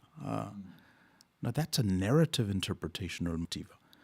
E matitiva umala me e lua. E mativa le si le objective world. Mativa le si le narrative world. So e pe o isila nā tosi e whaopopo i le distinct i e tātou o le melea, le palewhenga le tangata ma le tua. Ia on whamailo la i o tātou, o ke riso na nofo i le mele intersecta me e lua. The objective world and the narrative world. And this was the most, let's say, the highest iteration of both worlds coming together. So, awhapela wala i se, let's say se tū la whono e whau ai vāia ina ia built a community. I think o ke riso. I think o lona sa tauro. I think o lona ola tau tua ofo i nā atu. O i nā amatai ona whawhau se whaatuvunganga. Wa awa aila ale manino le melna. E tuli maleitu. E fiu e longo atu me ia whai e me ia mama. Ia wa e umiala o whaisa ngā ruenga na e le mawhai ona whai ni tausanga se fulu. Pe lua se fulu foi. E le ngata na e te whaao popo i mea na whai e lauta maa. Ma le wha moe e whaao wau e siau whanau na iau me e whai. Ina ia whaao wau e peale me lea, awa e whapenale whaunga o me ia. Mana ia i o le tala nana whamai ia back in the winga ia Bernie Madoff. Bernie Madoff o le Jew ele ifisili ngia lava o le tamata tol tamana asaungianga anga numela e alu mai lunga te mi uma lava e alu ai lunga tinane lalo makike alu ai lunga ia luas fulu tausanga o toso ele le mea fase fulu biliona tangatana fase biliona ta lahananga o ia ilana scheme le lau falpui for the rest of his life take ilo natali ilo na ola o pule ilo na ola le atali o le mawhaie i ona tatali le matanga. It's a pathological community because wale o mai community ma fa mai se va ai fo me alta malna se o mai se o tato vai di lina mo ua tate fia pe amal community fa pena because o nei lo ai la ia ke le ka walu e ka u ia yang yo le o la wo mai but other people ia e fa pena o le mele na tupu ia Bernie Madoff, it was an embarrassment on the Jewish community as well, even the financial community. Waila le mele na tupu ona nafi i le hedge fund, le whamai o papa umalato investments. Le mea lea, le na tatala noa ai nei, o tangata sa biliona aseta na lato managina. A iei pe lava le winga lea o lato matitiva. Narrative. That's the narrative motiva. O ane loa leverage umanei aseta. Tu ye loans for ye derivatives. So la me utupu. Ye le wa call le bank. Ya la to loans. Le la wale in ya la to tupe. So menai, to tupe na il tato of afong. Yeah, man. Ta si fulani me tau e mafai un tatu soala pule objective le. Mane narrative motiva le tatano e. Mena te fifi le upu le te mo ula vai a whangaina le tangata o le tango lima vai. Ile motiva. O le motiva e pe avi le vao tangata. Va mane tu o onge le mele varina. O le loa tatu tausi le vale. O le loa le tangata tausi le va mane tu. I le fai mai ai le tala fule lau a Yesu ngon mangare a mata a ia e matitiwa ia nganga. So te titira o le upu mativa o le mea e ta tau ona toe mati e tangata. Le mafu e upu mativa. O le varia. O le taimi a e le iloa i le tangata tausiri ia le lau tanga i le objective ma le narrative. Aila i le matautia i le leia le mativa i le leia le lima vai ona ua le tangulima. A o le tangata o lai wha manuia i le tele o le tamau ainga. Ai ola peia o le si tangata le peia o le si tangata foi. Ia e te le fo i le mele nava e monia. Ia matoi loa i le community. Le lava la tu te fea ngai matata le. Tele le tamau ainga le iai. Ia e peia fo li ngai le o iai se mana tu fo le whaasoa mo le manuia o le community. E enta era no ale munmuri. Ia peia e Manuia tam ta ufu le mo le whaafonga mai e tatu. Malo? Yeah.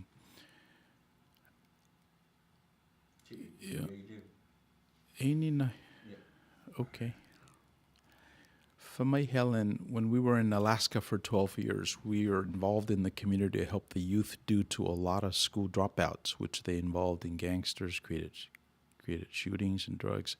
It helped to have parents and families, churches and Matai system tipped in. Less than 5 years, because lack of supportive, we applied for federal grant to help the youth education and other programs. But in that short period, it helped a lot of youth, no grant authorities, because it was no, if we do one, we do all. That was 1998. So, yeah, I mean, the thing that screamed out based on our conversation is the problem. O le ngā level community o le solving no problems. Afa pe le lani problems. Ia. Yo, e pe lava o fatu fo il mele o le atua. Afa pe lava na le me uma ele ni de o le atua. Al temi do lava fa le tonu o ia o mea ia ntoro na facility. And we could, let me just say, we could all do better. Ele me whaia o na tauna o tātou i se tūlanga o whapea i tātou ua lava lea. Le o manaia lea. E te tau ana a apa pea tātou i ta latu o le mea mawhai ona tātou uina. So, a man's reach should always exceed his grasp. Voltaire said that. Ia, e peo le a vaila i le whainga fo il tafsi le whai. Le ua fia lusful wha, lusful lima tausanga o whail tafsi le whai. Ia, e pe o le nganga lava o le built-up community. I o tele fo inisi festivals e o mai mao. Ia, e pe o le meale na. You know, and I just hope e mawhaiona sustain be isi tupulanga. I just hope it's a platform that's worth preserving. And people have this idea of sustaining it. Okay, let's see talta pese.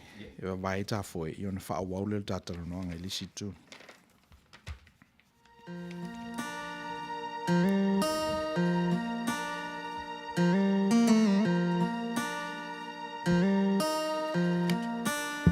Yo e moni le lua lo fa amaoni le nei ua o maia le Manuia ma le oli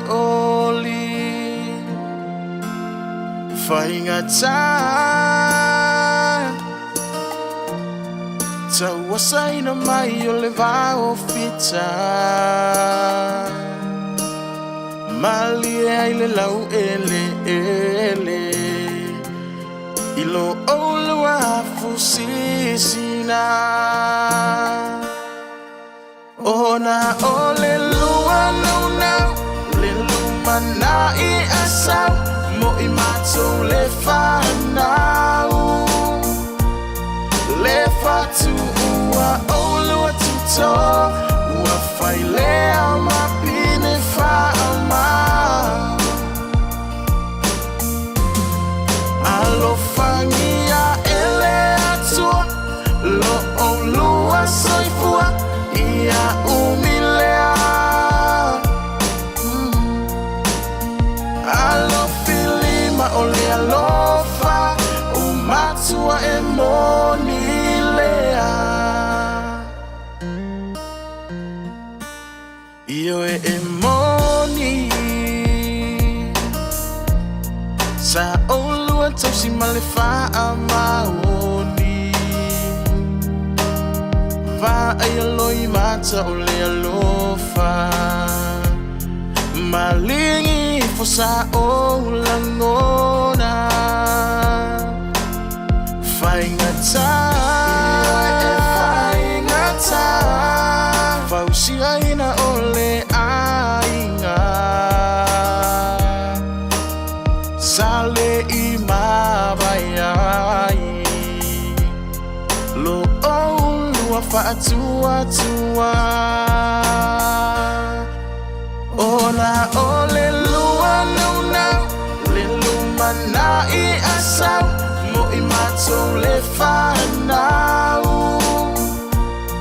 le fatu ua olua tuto ua whailea mapine whaamau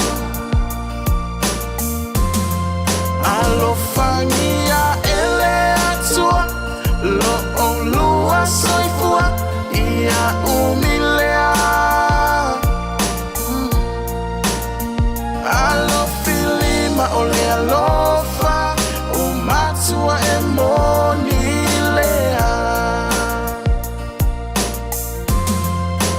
ona ole lua naunau le lumana i asau mo i matou le whanau le fatu ua olua tuto ua whailea mapine whaamau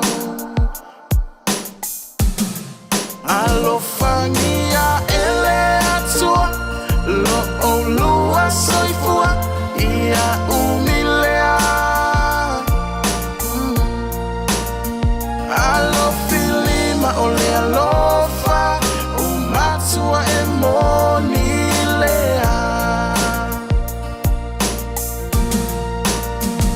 alofilima ole alofa umatua e monilea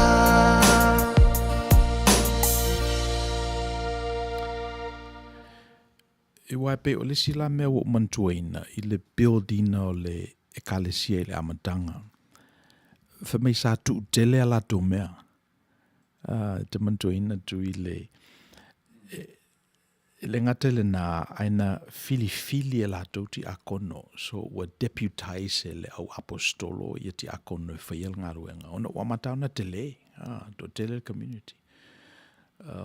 Nei le talal na le ia anania masawhaira. O whainela lato tonu ia tu tele lato mea. Ia ona seola i ora la whanua au maile tupe i tu tonu. Ia pangalea ele i whamaoni le whainga o le na transaction. Ele au mai a wak mai na se vaenga. Ona whaturola i o l'apostolo. So le, ele mawhaina member o the community le nei just because wa tu tele au tau mea whatasi mai lato ia ele le ai. Tu se whapo e tau te anga le lei i e matitiva ma fine o mali li o lato tane. Tu sape le ele mawhaina whaile mele na le mana oro e whai. It's sort of like a narrative interpretation of something that's objective. E pe o le mele na ua maila ua vaai le objective ai sina o le malo le tua as it manifest. Na whamaila ia le watu ma ua le mele na ia pangale le ele I guess ele mamao la loto or like o whaifafolinga o pepelo ia le basic fundamental o le tausila na upu. Ia tupo ilo le whalave lave. Ia ele ngatala ia anania. Ia e saufu isa whaila fatu ai lunga les pepelo.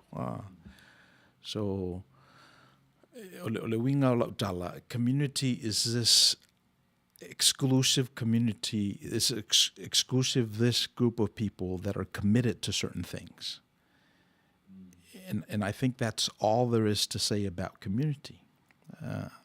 It has nothing to do with the number of people that are part of. It has nothing to do with whether e kelingi mea pe leingi mea. O community aia o nai tangata na o whaila lato filfilinga. Ia o le mele la whai lato. So, and then there's always breaking bread. O isinga attributes of the community. Give me my commune. E whai mea ai. Le whai uma tato. Ia. Tu tele lato mea. Whai mea ai. Ia mtatalo. Ila mato event le whai le Good Friday. It's a Good Friday dinner. Whapea le talanoanga si mato o lotu. E anai tangata e volunteer i le tatou food ministry e le o members o le o lotu. Ia se fisili whape fia lea whai o. Ia lus furu lima, lus furu ono lea whai o nei tangata volunteer. O na whailola ia o la latou tala. Ia Manuia le Good Friday le whaila tatou dinner e celebrate ai tangata ia. Ia o tangata la o lanu ese, India, Polish, Hawaii. Ia mela na le whai nei le matou Good Friday celebration. Matou te mana tua ina ai le vai asopa ia, ma le maliu, ma le toe tu o le li. Ia e whapea lalo na manifestina. Le la matou pea e whai e tina o le au lotu sapasui. Mea i Samoa. Ia ona whai e lole o matou o fiafi. So whai se tala matou te i whono e pena masani o ratu whaila ia. Whai le tala i tuspa ia. Ia whapa ia mea ai. Ia ona matou ai e lea ma. Ma whai fia. So e pe o le mea na that's a manifestation o le community. Ia wao le sila mea e tauna tupu se loto, e tauna tupu se manatu I tangata ia, e le ni tangata o tātou. Ia, but o le si mea le community, e pe e elo na winga e te tauna whaise ngā ruenga. Wai le nofo acknowledge volunteers ia. Le langa talu mai ale pandemic o mai ai a sorua uma e tufale mea ai. So e le se meta o se community e whau I lungo le ea e le eisana tau langa e toso. Le sina kanona al tatou whatutuanga e mali Outou Manuia fo e te taua ana whai tau langa al tangata. Pele titi pe tele le a whaina mena a te taua ona whai tau langa. Ia o le whainga lau tau langa a matalawe le narrative. Ia ona whatino la ia le objective. Ia e whai atangata o whatau e la tolo objective. Ia pangale o la e u le narrative. Ia ona la tula I le stemi. Ia o le whtaui. So penale wingo le mta upul nei. Ta sile me ta o community. Ile ngata o le volunteer. Ia mana tua pia o le taulanga le taimi e tangata e whaalu.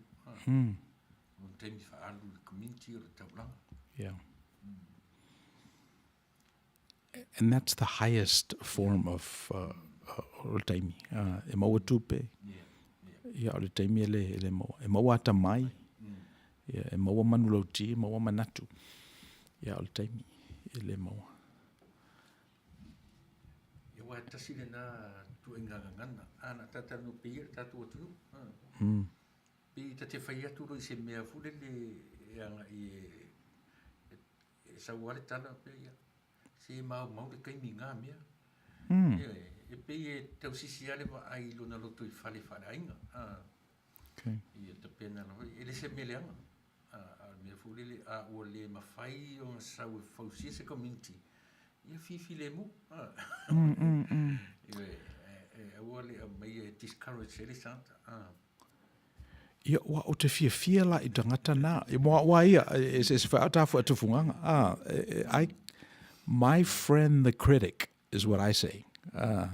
O te fia la tangata wa o te vatua lava o ngale mule se mese ya lale because if o te mana o fautuina fo I lo tangata tautua ile o ya fo se ato to anale se no la tangata na why it takes a lot to criticize something. And especially, well, where people are anonymously critiquing. But the whole notion of the critique or anything, it takes something away from you. Tu sape anonymous, impane la fitu alate lo le lava o le naya o le malevolence. Le utitala no so o ya foi. So it takes a lot because you know o le a negative le mea. Wa le foi inei. But to be able to articulate that, to be able to say it in a public forum, to be able to say it anonymously in a public forum, chips away at your heart. E whai nai lo wanganga. E a veai o e ma le malevolent.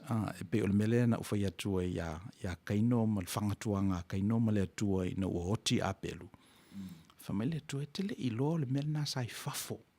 Sai fafo lo whai toto au e whaauru whaleina I tutonu. Lau komeni negative lea. Wule vanta tia I fafo. Anybody picks it up. O le whai le nei le tauwha. Au e osoro lava lua feusu wa I ma le mele na amailo I tutonu. Ia na uoti e tangata. So a whatufungaina la tātou I le mele na langal mena leo te wa ai ei tele ai le I social post nei. It's a very it comes from the core o tangata. I le tau rehearsing le mele na it's malevolently. Yeah, anybody can do that. O le mele na pe ona e sauno fela le me la lisi me. So what? What's next? O le mele na e whai e tai that are competent. Me o le mele na e familia li e si I loa ia I lunga. O na draw mai lola I o tangata. And that was 2,000 years ago. Na whasatau rolole li o na o mai lola I o tangata. O mai e mata. Vale alofa. Ia mai fui matau ala to wanga sala fatasi male lalolangi. Ia al finangalo ale tua to fatu tangata. Finangalo ale tua ia le umai I le tala. Ma fuanga nana to tua le I le seta. Ina ufa malosi lava o ia fatau sunu I me ia lua. Amo ia nga sala le lalolangi. Nana manatu le tua e ta umo na suafa I tangata uma. O iolo matua e uola. Ia wo ulaunga tu fo itu ia o e la le leilta fa soanga ma. So pe o le winga na community so it ele tauna fi o tato it should be something second nature. Ia mana ia fo il fa nga o templates or fata manu o umona tu ilalo o do matua mani tatu tua a. Ia ina ia so soani la tatou ngā ruenga o whai nei. Iei se manatu o e launga mai, o le anawata te whasoa. E mō le whaafonga le atunu e leile o le whasoa e langa tate leo taranua mō tā umana. E laun tā whaiare nei mea mō I latu e whaangononga. Ia. Kasi e fui atu le na fonga e te leo launga mai, Ia, mole vai aso lale nei, e pe o le tale I lau pama, la sala pama. Pe o le point mua nei lo le tala e masani e hatatou. E ala langa nei tangata I le sa o sana. Ia manuia le fio mai le suafo le li. Ia ai o I le sfareile, ala langa tangata I fasioti, fasatau riate ia. So e pe me mo lava na tatou te loa. Tatou te loa le fawina o le tangata whapea. Tatou te loa le winga le o le tangata e peye. E whapea o na winga. And really, to be frank, it takes a long time for us to know what it's like to be a person. e le malama atoatoa i tātou pe whawhewhea le whauina o le persona o le tangata. Whamaisai nisi le 25 le 26 o tausanga o le tangata. E amata e ona seti ona manatu ma amata ona i loa e ia nai mea. Ia o le ato le 25 ia whe maua ina lavai i mata upu mua o le olanga. Ia umalona ina masalo lai ona take another 10 years e toi matua e ma mata ona i loa e ia nisi me le i loa mua. So atu ala ile fesao lata ile fase fulu tausanga o tau fau lava ile tangata lona personality, lona persona, lona identity, lona sio manga ma lona i loa lava e ia o ia. Ia umalole na iona matalola ia ona fai malosi na iona manatu. So o le winga la utala e afai fole o langa o le tangata. O le fato a maua sona manatu i ate ia. Ia a awhi fo ila ia le tua, which is not ia, e le o ia. Ia ona matarola i ona matua. I le whaongaina la o le Christology, po le Christian template. Tato te loa ai le mea le nana tupu i le li. Ua ia te ia le satauro. Ua le popole ia i tangata o lo o whaiwhaina la na ministry.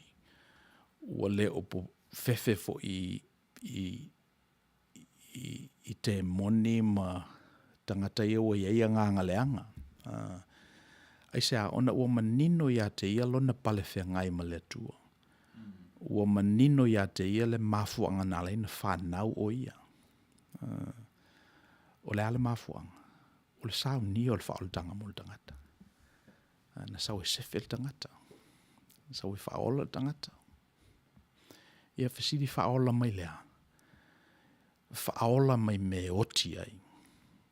And not just physical death, but death at all levels. So se tosi lava e oti ai. O inana sau le li e whaola mai ai o e mai. Le oti le nā. Ale o le ainga o malepe. Ale o sau ngaluenga o whaia oe. Ale o se, se tangata nālu i elo mawhauwhau ale ua tu oe i lalo. Ia, me umai o te tangata whamaile li na sau ia e whaola le tangata. Provide salvation. Ia, e pe o le mafuanga nāla nisa umanino alai le li.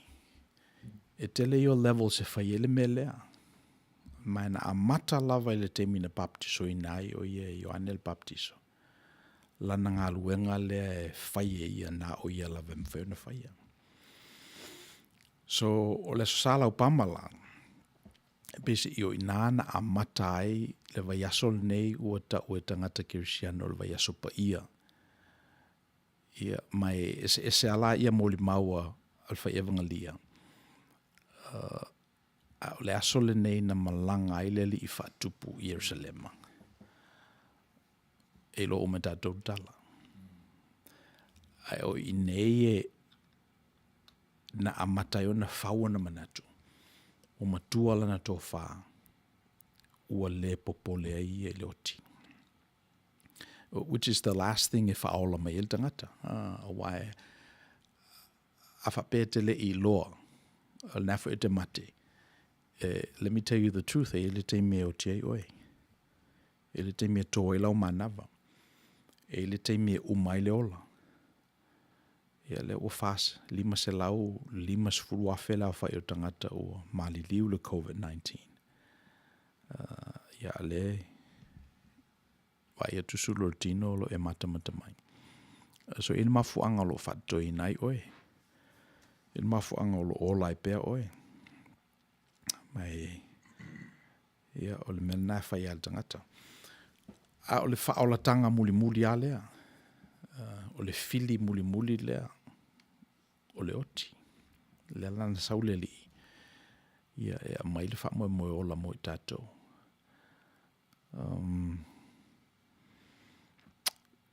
So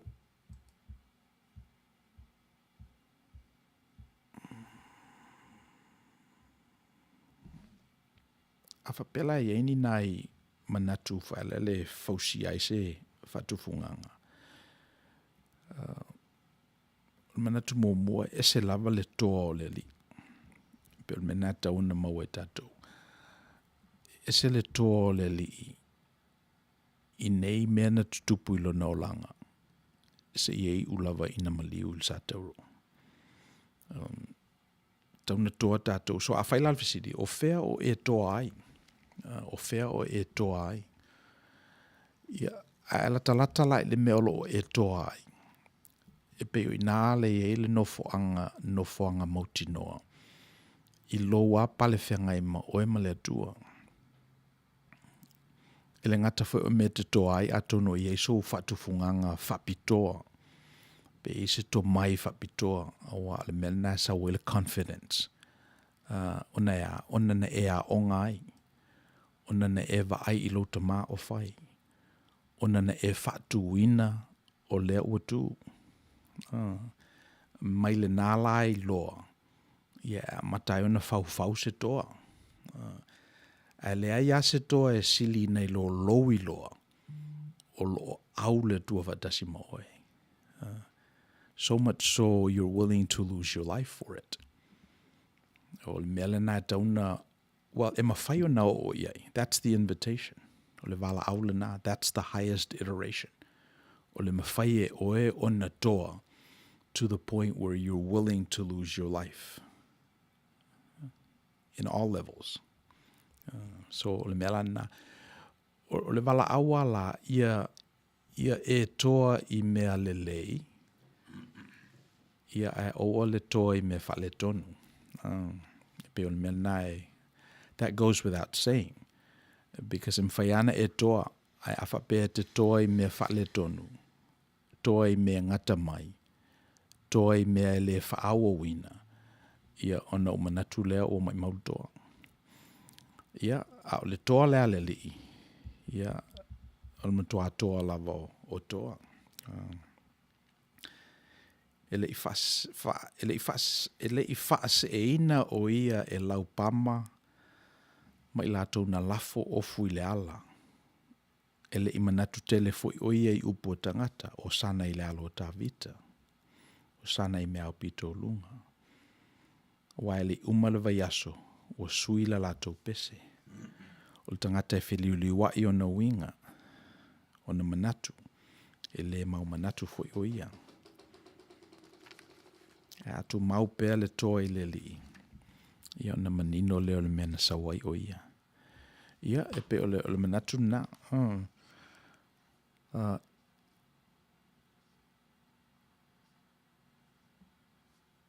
Atonu e le whaingata le toa. Be awha pe e se mafu anga ale na toa. Awha pe e se mafu anga le le toa ai. Ele whaingata ana o na toa. In fact, that could be something, it's an extension of who you are. Wa anofo ama mawa ai. E se ale toa o le sau tonu o le whale le nei, o le ola mōli, o le mawhanawhana le ea, le ola le palama.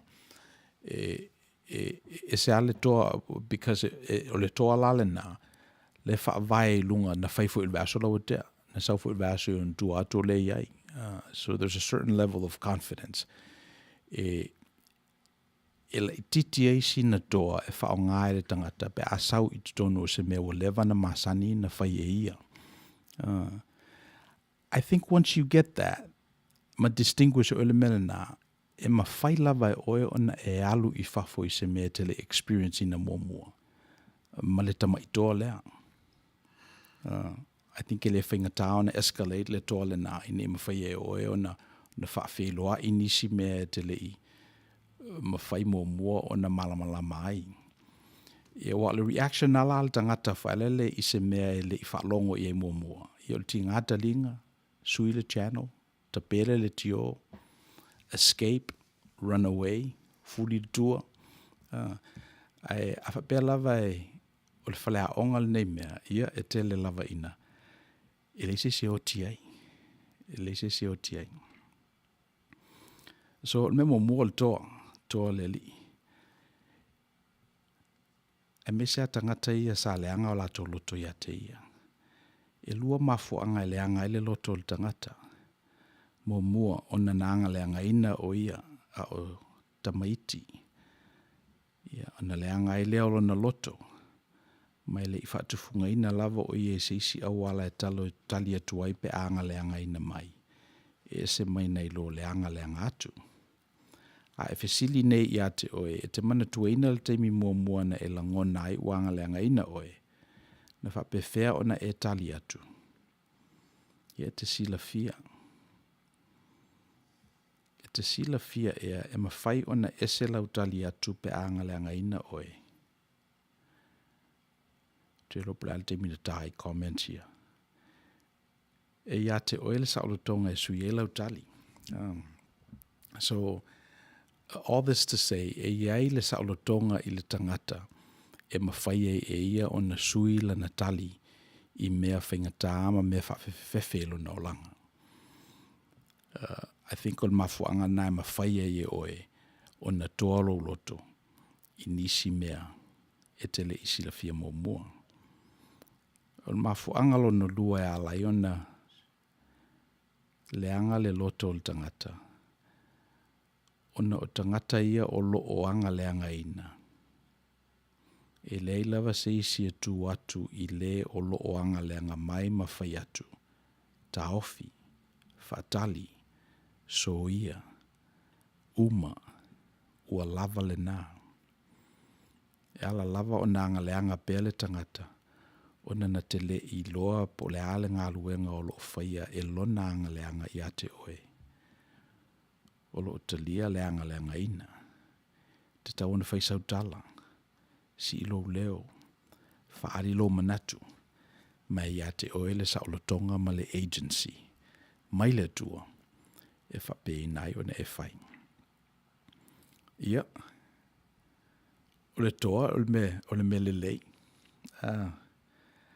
Ai pe i ese le manifestino le toa i le tangata ma le tangata. O mantua ina i le tala na ia Jackie Robinson. Le na hai ai ele coach ia Jackie Robinson. O na whatula ia o te manao ia o ia tolo loto. Tolo loto langa o da mauli. Ia le te taalo i tono le liki a tangata papai. Tolo loto. Ia, e ilale manatu o Jackie Robinson. O le toa o le whai o le tala, whai mai whai atu. O le whai mai o le whai atu. O le toa le nā. O le toa i le mawhawhau o le coach. O le toa ina ia follow ai mea ia. Ia o ono ai mea ia. Le whai longa lano le tunu. O le toa le nā le safia mana mia le coach. So I suppose it's a toa. E mawhai ona fia mana mia o le toa e tali atu ai. Ia o le toa lea o le ono sai. Ia o le toa le leil tona. Te pia o telefuri atatu. Ia. O le pulea loto. E sidi le toa na te. Pulea, loto le toa na te aere o. Io e. Ia, ma le maupua ia tatu o le awal whatau matatau ina. Le ariwi o le tala ia. Awal tali fo iai. Awal tali iai whatau matatau o ono sai.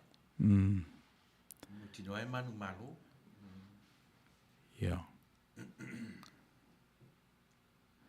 Ia, o isina a upenga e tauna ia i tātou le toa. Ia. E ala pe a whape o le toa o e a whape o whaile misa ma tangata pe a whape le ia te o le toa.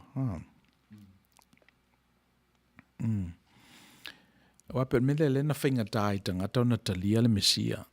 Whamaila latu tala e te tauna hea lo tātou to i lalo i le tangata lea. E te tauna o mai masana au tau malosi. E whatau matatau i le malo roma. Ia whamele li ilea i le o lona malo na. Le whapenale winga o lona malo.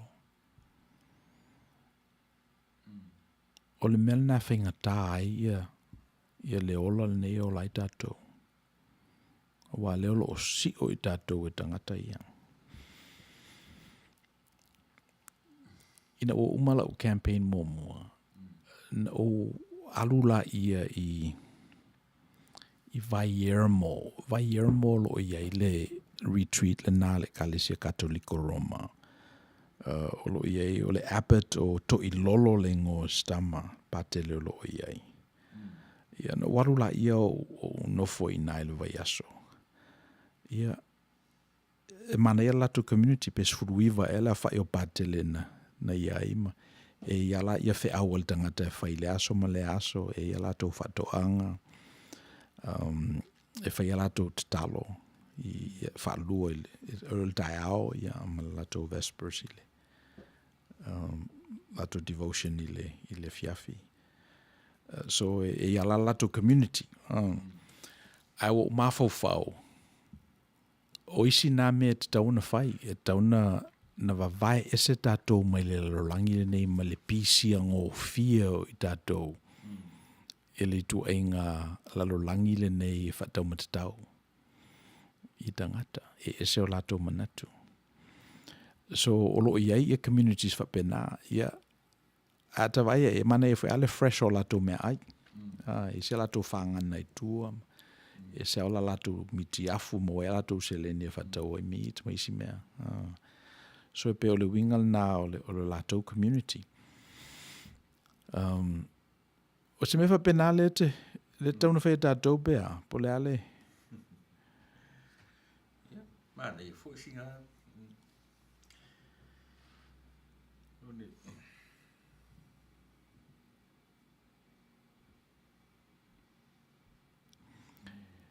Ia awai waru ese lo laleli o mai lo tangata faule melea faule le kalesia amatanga tu tele lato mea lato mafofau division of labor lesi mea ngaruenga le faio mai ti akono tutonu ai lai swafo ti akono ese umalava ti akono eleni ele yeni tangata Jewish ele yeni tangata Galileia ele ni tangata Aramaika. So if a penale wing o le community lea, ia na whawai lungo principles na. So o le memo muala na, o le toa, o le melo no lua, tau na alofa. O le sala upama ma le ofoi natu o le li o lona ola e suia I isi. Ia o le matua alofa lava. It's the highest iteration of love. It's to lose yourself for someone else. Le lo folta mai lo Natalie. Te le matu e whapele I ala tau whanau. Mumusu e tinga ina tamaiti. E le tue fio o siana whanau le mena o mai ai la tau. I le whaingata, I le matitiva, le tinga ina, le tango lima. A o se alofa moni e ale na. A o se alofa e ale na e whaawau. Ai le manatu o loo I le sātauro. Tofu lavel tangata maltali. A le isile nei non-negotiable al tatou I Outou Manuia. O tangata Manuia I loa whateletele ngese lo latou whaamalia ina. Deferred gratification. So e pio le sile nā winga o le lofa. Whapelava e te alofa. Ia e tawa o na whateletele ngese lo whaamalia ina.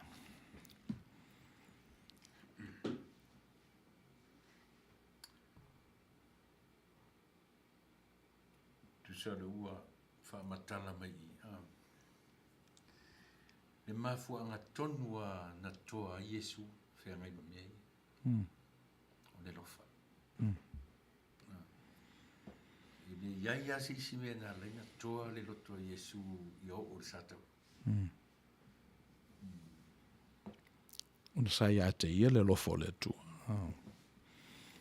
So tu sa lape matanga pe tau tau il satauro. Pe matui il pal tui. Ia na manino ai ai le lofo lon te mai a te ia. Tasi le mai whaingatā o tau huni. Mai whainwhapea nisi a whaila o Yesu o le atua le o ti le atua I. A o le atua liu tino tangata. ala fo ina liutin tangata le tu o le lofa la fo tangata. So yeah, pe ole silina. And I think the issue is not so much pe alofa pe le alofa. The issue wala manifestation le alofa. O ai tu ai ngā alofa. O a fata o le alofa. O a tosi o le alofa. How does it manifest across time, over space, through resources, limited? So pe ole mena le o whengai nei ma tātou. Ia le ave sea ia le alofa. E le mea o te whaalongo i mātua e whapela lātou tala e tutusa o mā lolofa ma daddy ia Outou ia peto fia tamiti tōru pe lima. Ia a ta whaalongo fo i tamiti e whapela lātou tala ia na o ti mama na ilo o mai Outou le favorite ia mama. Wow. So how do you square those seemingly opposing ideas? E alofa tutusa i le mātua i le whanau. A whamel whanau lea i e alofa whaapito le mātua i ate au.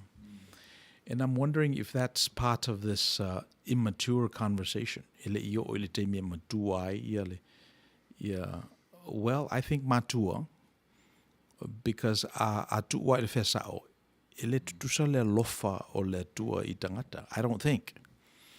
I don't think e tutusa le whaalinga o le alofa o le tua i tangata. O le ale mea ua lima i tā leni a lisi au ona, lua tā leni a lisi au ona, a tasi tā leni a lisi au ona. Pea whapeta tu te whao ngāle, le fua le nā fua i le tele malala i titi o le lofa. Ona tātou i loa ila ia e le alofa, tutusa ia le tua i tangata. Io e peo le. Ia, e mane. I think on that whaalongo ia o whai tangata. Le malifu le te roi nei, whai ia le o le favorite ia o a papa. Ia alai lo le ia atonu whapena ia tala mātua e whaitameti. Ona ele o ngā whatia i la do na tali le upumoni le nei, o le ala upumoni. E lofa ese le tua i le ese senga o lana whanau. O se mta uputele, ia e pi o le lawai manino le alofa, le akape, le alofa whare tua. E le o iai le alofa o tangata. Ia o le alofa lana o le tua, le mwhai le whapea o te whaase suru lo ula i tangata mi o tonu, male tangata mi o le tonu. O te whaase. Ui fofo i le timu, le ua i tangata, le leima tangata leanga. E pe ona i meana e tātou e le mwhai e undu tusa le alofa o le atua ma le alofa o le tangata.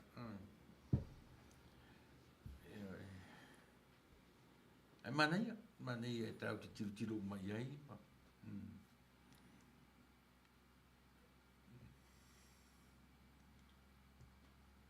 Ia. Ia o le sala upama. Whamaila mo le maua isi wha evangalia na umalo lava le taunu o le li i Yerusalema. E la tula o lo ofe whataua i tangata i le purikito o le malu. Le mele na iei the court of the Gentiles. Le eo iei i tangata mai fafo. Ia tangata nu e se la tula le li i fuli loa i lau nei ma tatala lupe ma whai atu ia. Lo fale o le fale tāpua ai. A le Outou whaia mana o e whao mea. Ia.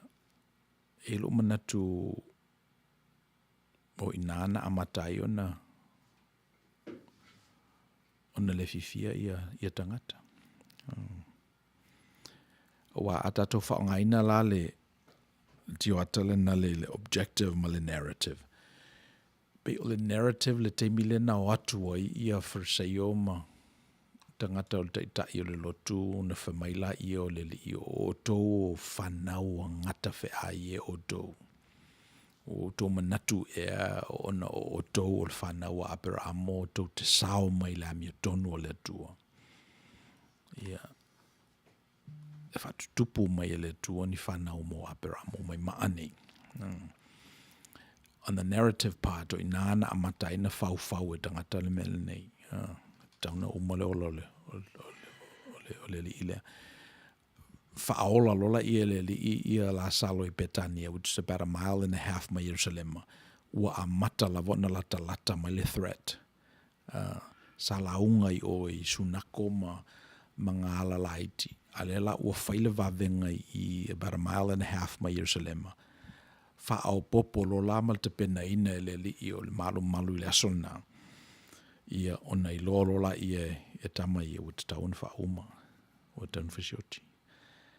E wa pe o lesi na mea a whapea lawe te fioti mo se cause. E te tau na whapea ina le cause e te maliu ai. O te maliu i nai maunga laiti na. O te maliu i le sepulase mea o misa lau tolua ma tolua o le tua o i le whaingo le kuka na e maliu ai lai. Te le fia maliu i tu enga malia, te fia mana o lawe su ise maunga mau o lunga. E te maliu ai. O le maliu lana, e lo manatu e honor e le atua, maybe? Pe e whatau eine le atua i se taulanga le na, se taulanga e whai le nganga atua. Hon mena sa whai e le li. Salope tolus fudu fast food tau sanga talu ona maliu le li. Ia e whasaina lo lava taulanga i tino manu na whai Jerusalem. Ole to relevant le na mea. Ina ua maile kalesia ma su e upu ma to e fofola le fala ma to e mana tu natu i whetalai ngā le li. On whamailo la i o la tu tala. So le relevant me. Ile necessary. Ole o tatou i loa o le tua malosi o le tua alofa. O le tua e le taliola. O le tua fu e le require ina ni taulanga. A whapea tatou te whaia se taulanga. Ona o i tatou lava. It's for our own sanity ala i ona whai taulanga. A le fim na mia le tua. Ia o se susu ele nā mai le pongi sāsa i e tangata. O se me phone na. Ia, so o le fesidi la e whai malui mo i tatu o le ala le whaonga ina o manatu nei. O le last segment o le Outou Manuia pe tatu tala noa i practical applications o le o matau pisilisili, o tala tatu kanona. So o le fesidi la whawhiona apalai. So, ia, le tua tulawa noa i si whai taupe any comments mai la tatu audience, ia mani fesidi foi. Io fata le fa malo mai, fata to. Ia, malo fata. Ia, ma pa masani o te loa ili ese le alofa o le atua le tangata. Ai ari li ese ona o le tangata la vai. Okay, mana ia. Ia, io tala noa ngā ia, ia, nei, manatu na lu te tirotu ia. Ia. Ai alta mao whatuatua a pera amo. E le o le alofa e ngā sa whatino. Ia, apelamo. Ia. O le ia, apelamo tamala o whatuatua. Au le ale fesili e fia whai i apelamo pe awha pe o le inei apelamo. Wape o mea tatu te mana tua ele ta male o whatuatua. Ia o le ustai i le finangalo le tua e avelo natali e whai taula. Ia o te le ilopo se lofa le nā po se fefe. Ia wape o le si nā mea pe e o ngatasi ale fefe ma le lofa. So,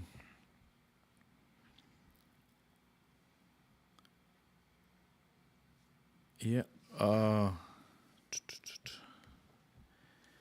I'm going through a lot of the news feeds. E pe yele manatu lea o tatele nei the lack of institutional trust.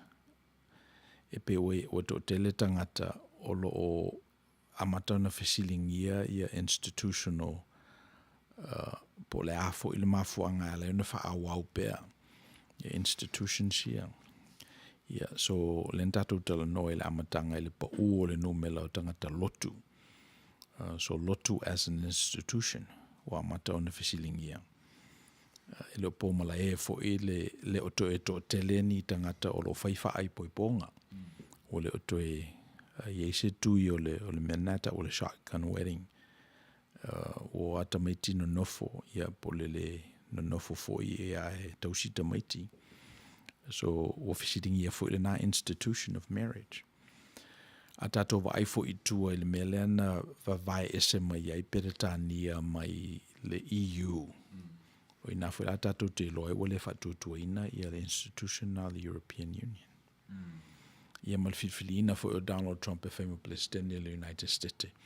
E pese ia faalia ai o fiu tangata o le ia se senga o le Democrat ma le Republican. Ia o sheli isi o Donald Trump. Ia pe esele la nasau.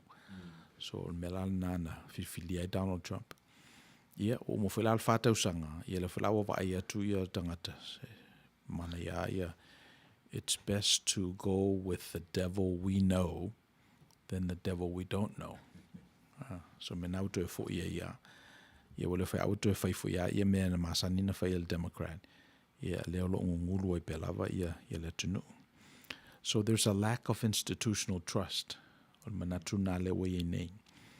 Ia wa aila ila o Bitcoin account. Na ilo aila ia walu ilunga le Bitcoin. Te ropala numera le wa ia nei. Ai sa shakia they see. Well, let's check it now.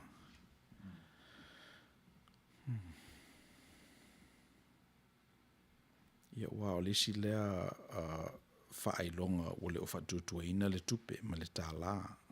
And not just le tāla Amerika, but everything that has to do with fiat. Ia limas furuiva afe. Ia le Bitcoin e tasi. So le winga lo tala, the fact that it used to be $1,000 in the Bitcoin, ale woso nei lunga ile limas furuiva afe.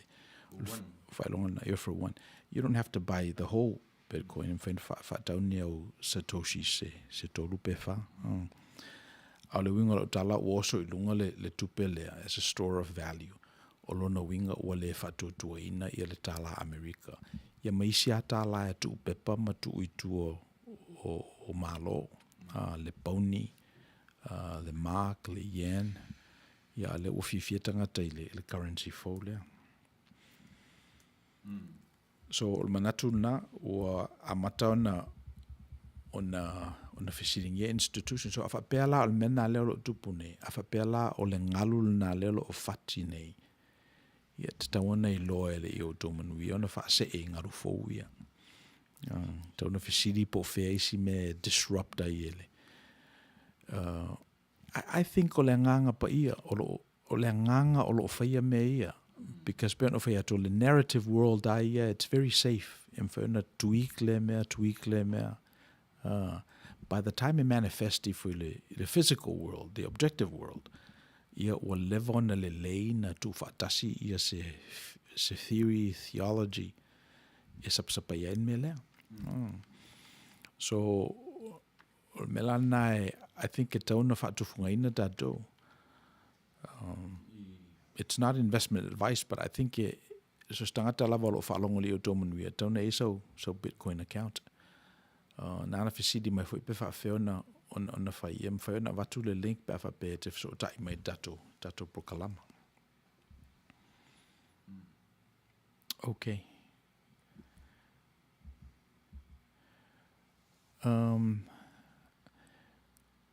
Lesi mele na whaitau ila o news feed.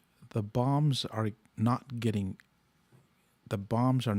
bigger.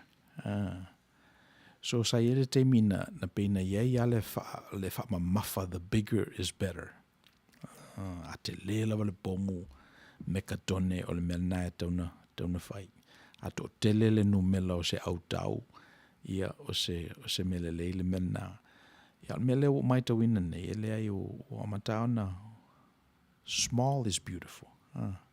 Better is better. Ua le o toe whalangolango tātou i le mele, me whele matara no ai ma le au i le stausanga, i le si ma tosi. E ala manatu e te le atu na mana i le si e alu le awheta la nei lo le tose lau tala. Which e se whinga tā ona sui o mena, leanga o mea tātou masani ai. A lea o vai atu, lea o to te lea, better is better. Ia ofisiringi a fo i pele o le tu leile na i si i ave i tala te tele. O lo sau mai se institution. Au lea fo i institution le na o te tauna fisiringia nei, ia lo na tūlanga fiso soani i tangata. Po fefo le meo i le institution na leo lo tu leia.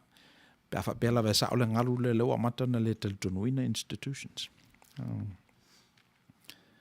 So e pe o ngalu na iolo o fatine a fa pela e fatufunga ina o ema i lo le mele ia e tauna ngalu luanga ia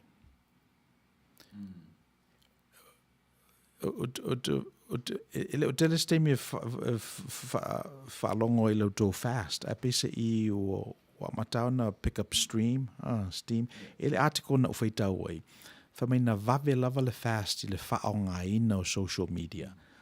Ona o le media outlet le malo e pe media outlet for I nei. It was jaundiced. It was curated le malo for their own purpose. Wa o le ngalu la le na fatina wa ao le lalolangi. E pe o le ngalu na fatina so fesila o a institution si o le afo ua nei. Ona ua ata mamai tangata. Ona ua I loa tangata. Pe tasi le institution o le e mataitu e le ilonga o na taranoa I le fast. A le institution le o le Confucius Institute. Le o tu tonu o le curriculum o ngā Samoa. So o se institution le So Bill, institution is education. O le curriculum le tonu le yele Confucianism. Ia manatu ia fa Confucius. Okay. So koe ki e whaola lava I le taritununga mai whaatutuanga o tāna Samoa. Maluna whaavai. O whaavai ai o tāna Samoa, malona taritununga, e whaulunga o le atua le te taranoa ai.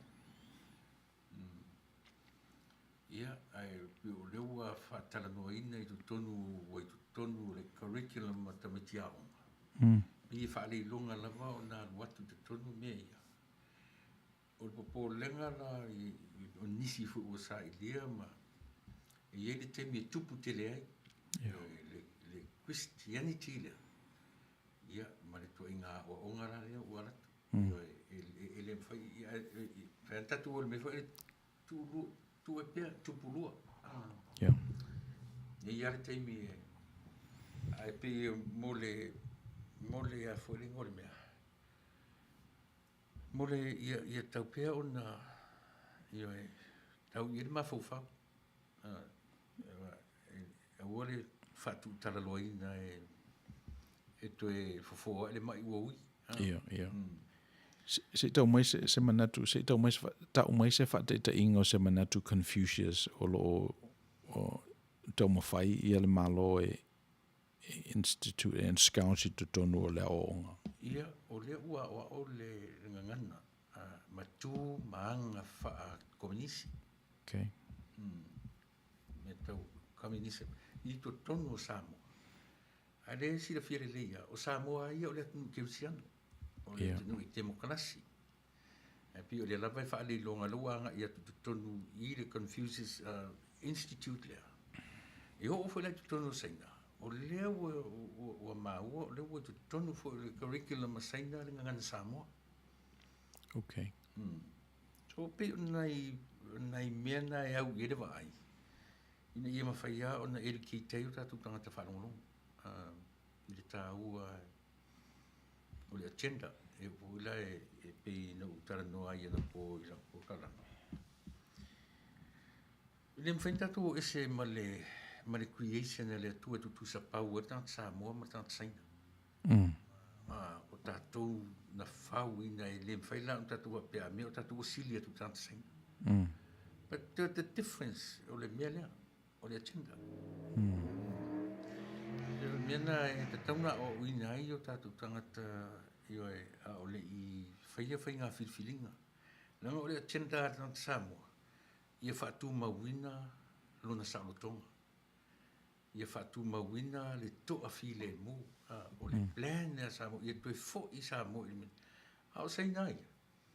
Ia, e matau tia ranga ia fo i wa ai malanga wha moe turi mtangau. E te tau na mata lai o tātou tangata. E te tau, e lena o Samoa fo, Pasifika ato. Ia. Ia.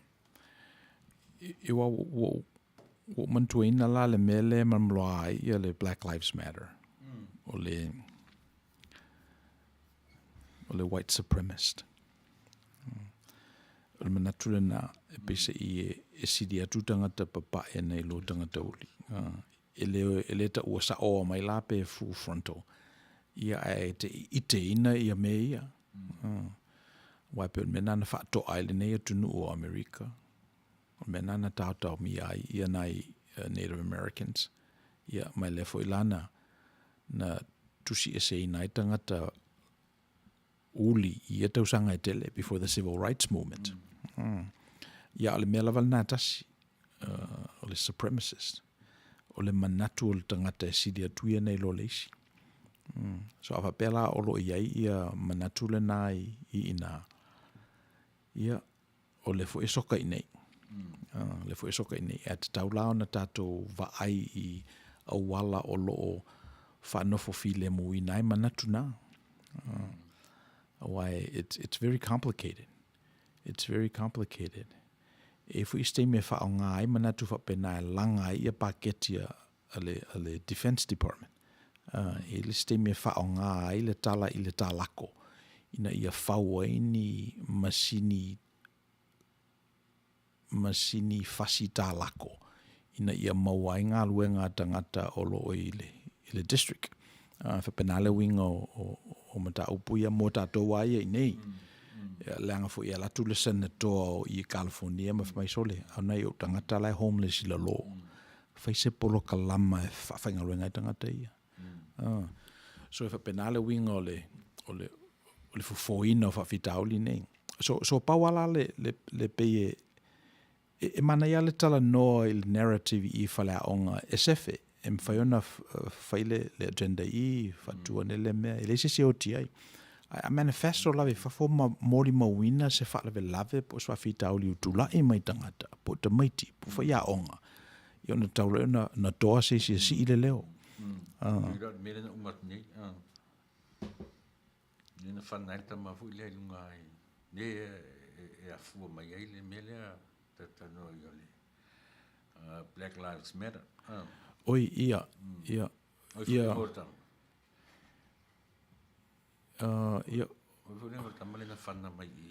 O Floyd. Ia, Floyd. Okay.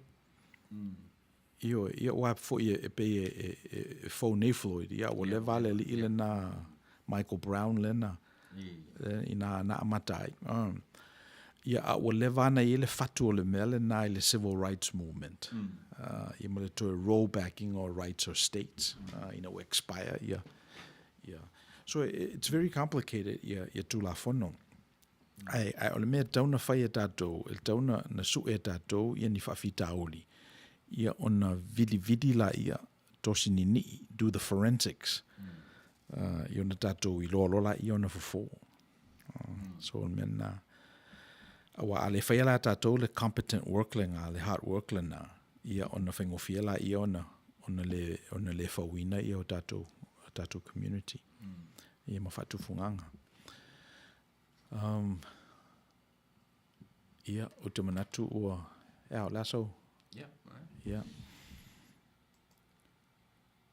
Pene ia vanoe molte le tuel whaaftai le tatou au whaafonga. Ia me se fo ila tunu o lo o ki mai alato la au il nei fui whaapoponga o le Outou Manuia. Ia vea umasui o le tatou po kalama i nei. Ia me se fo ila tatou ofisa le fonga tau for Radio Samoa. Ia me molte le atu ia lo whaanga o le eseta.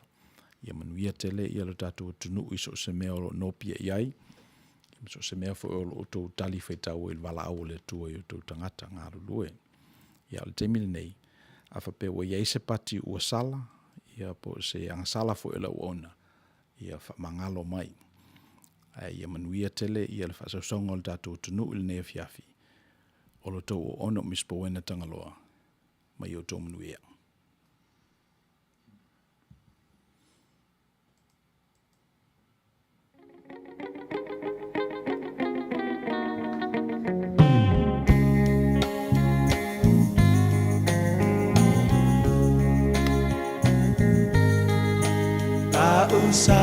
Samoa e matalasi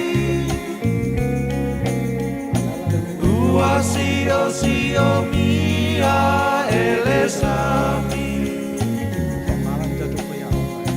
Atu mangalanu lawawa Mea I pia o tangata La usa moa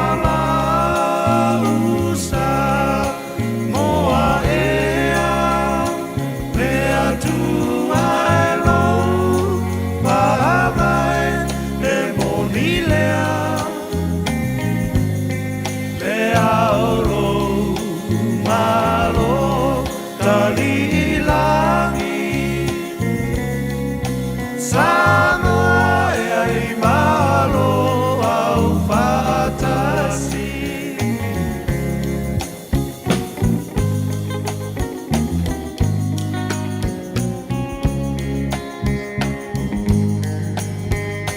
La tao e ile kueta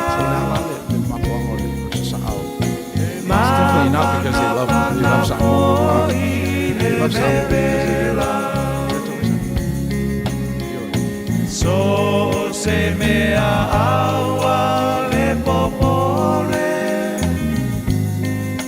E mamulu mai le pa mole mole La usa moa la usa moa ea Mea tu aero pa mai e moni lea Lea oro malo tali ilangi Samoa e ai malo au fatasi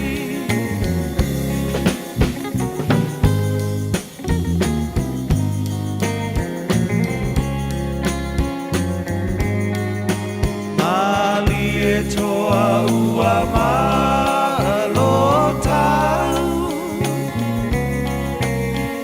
O nai upu whaala e au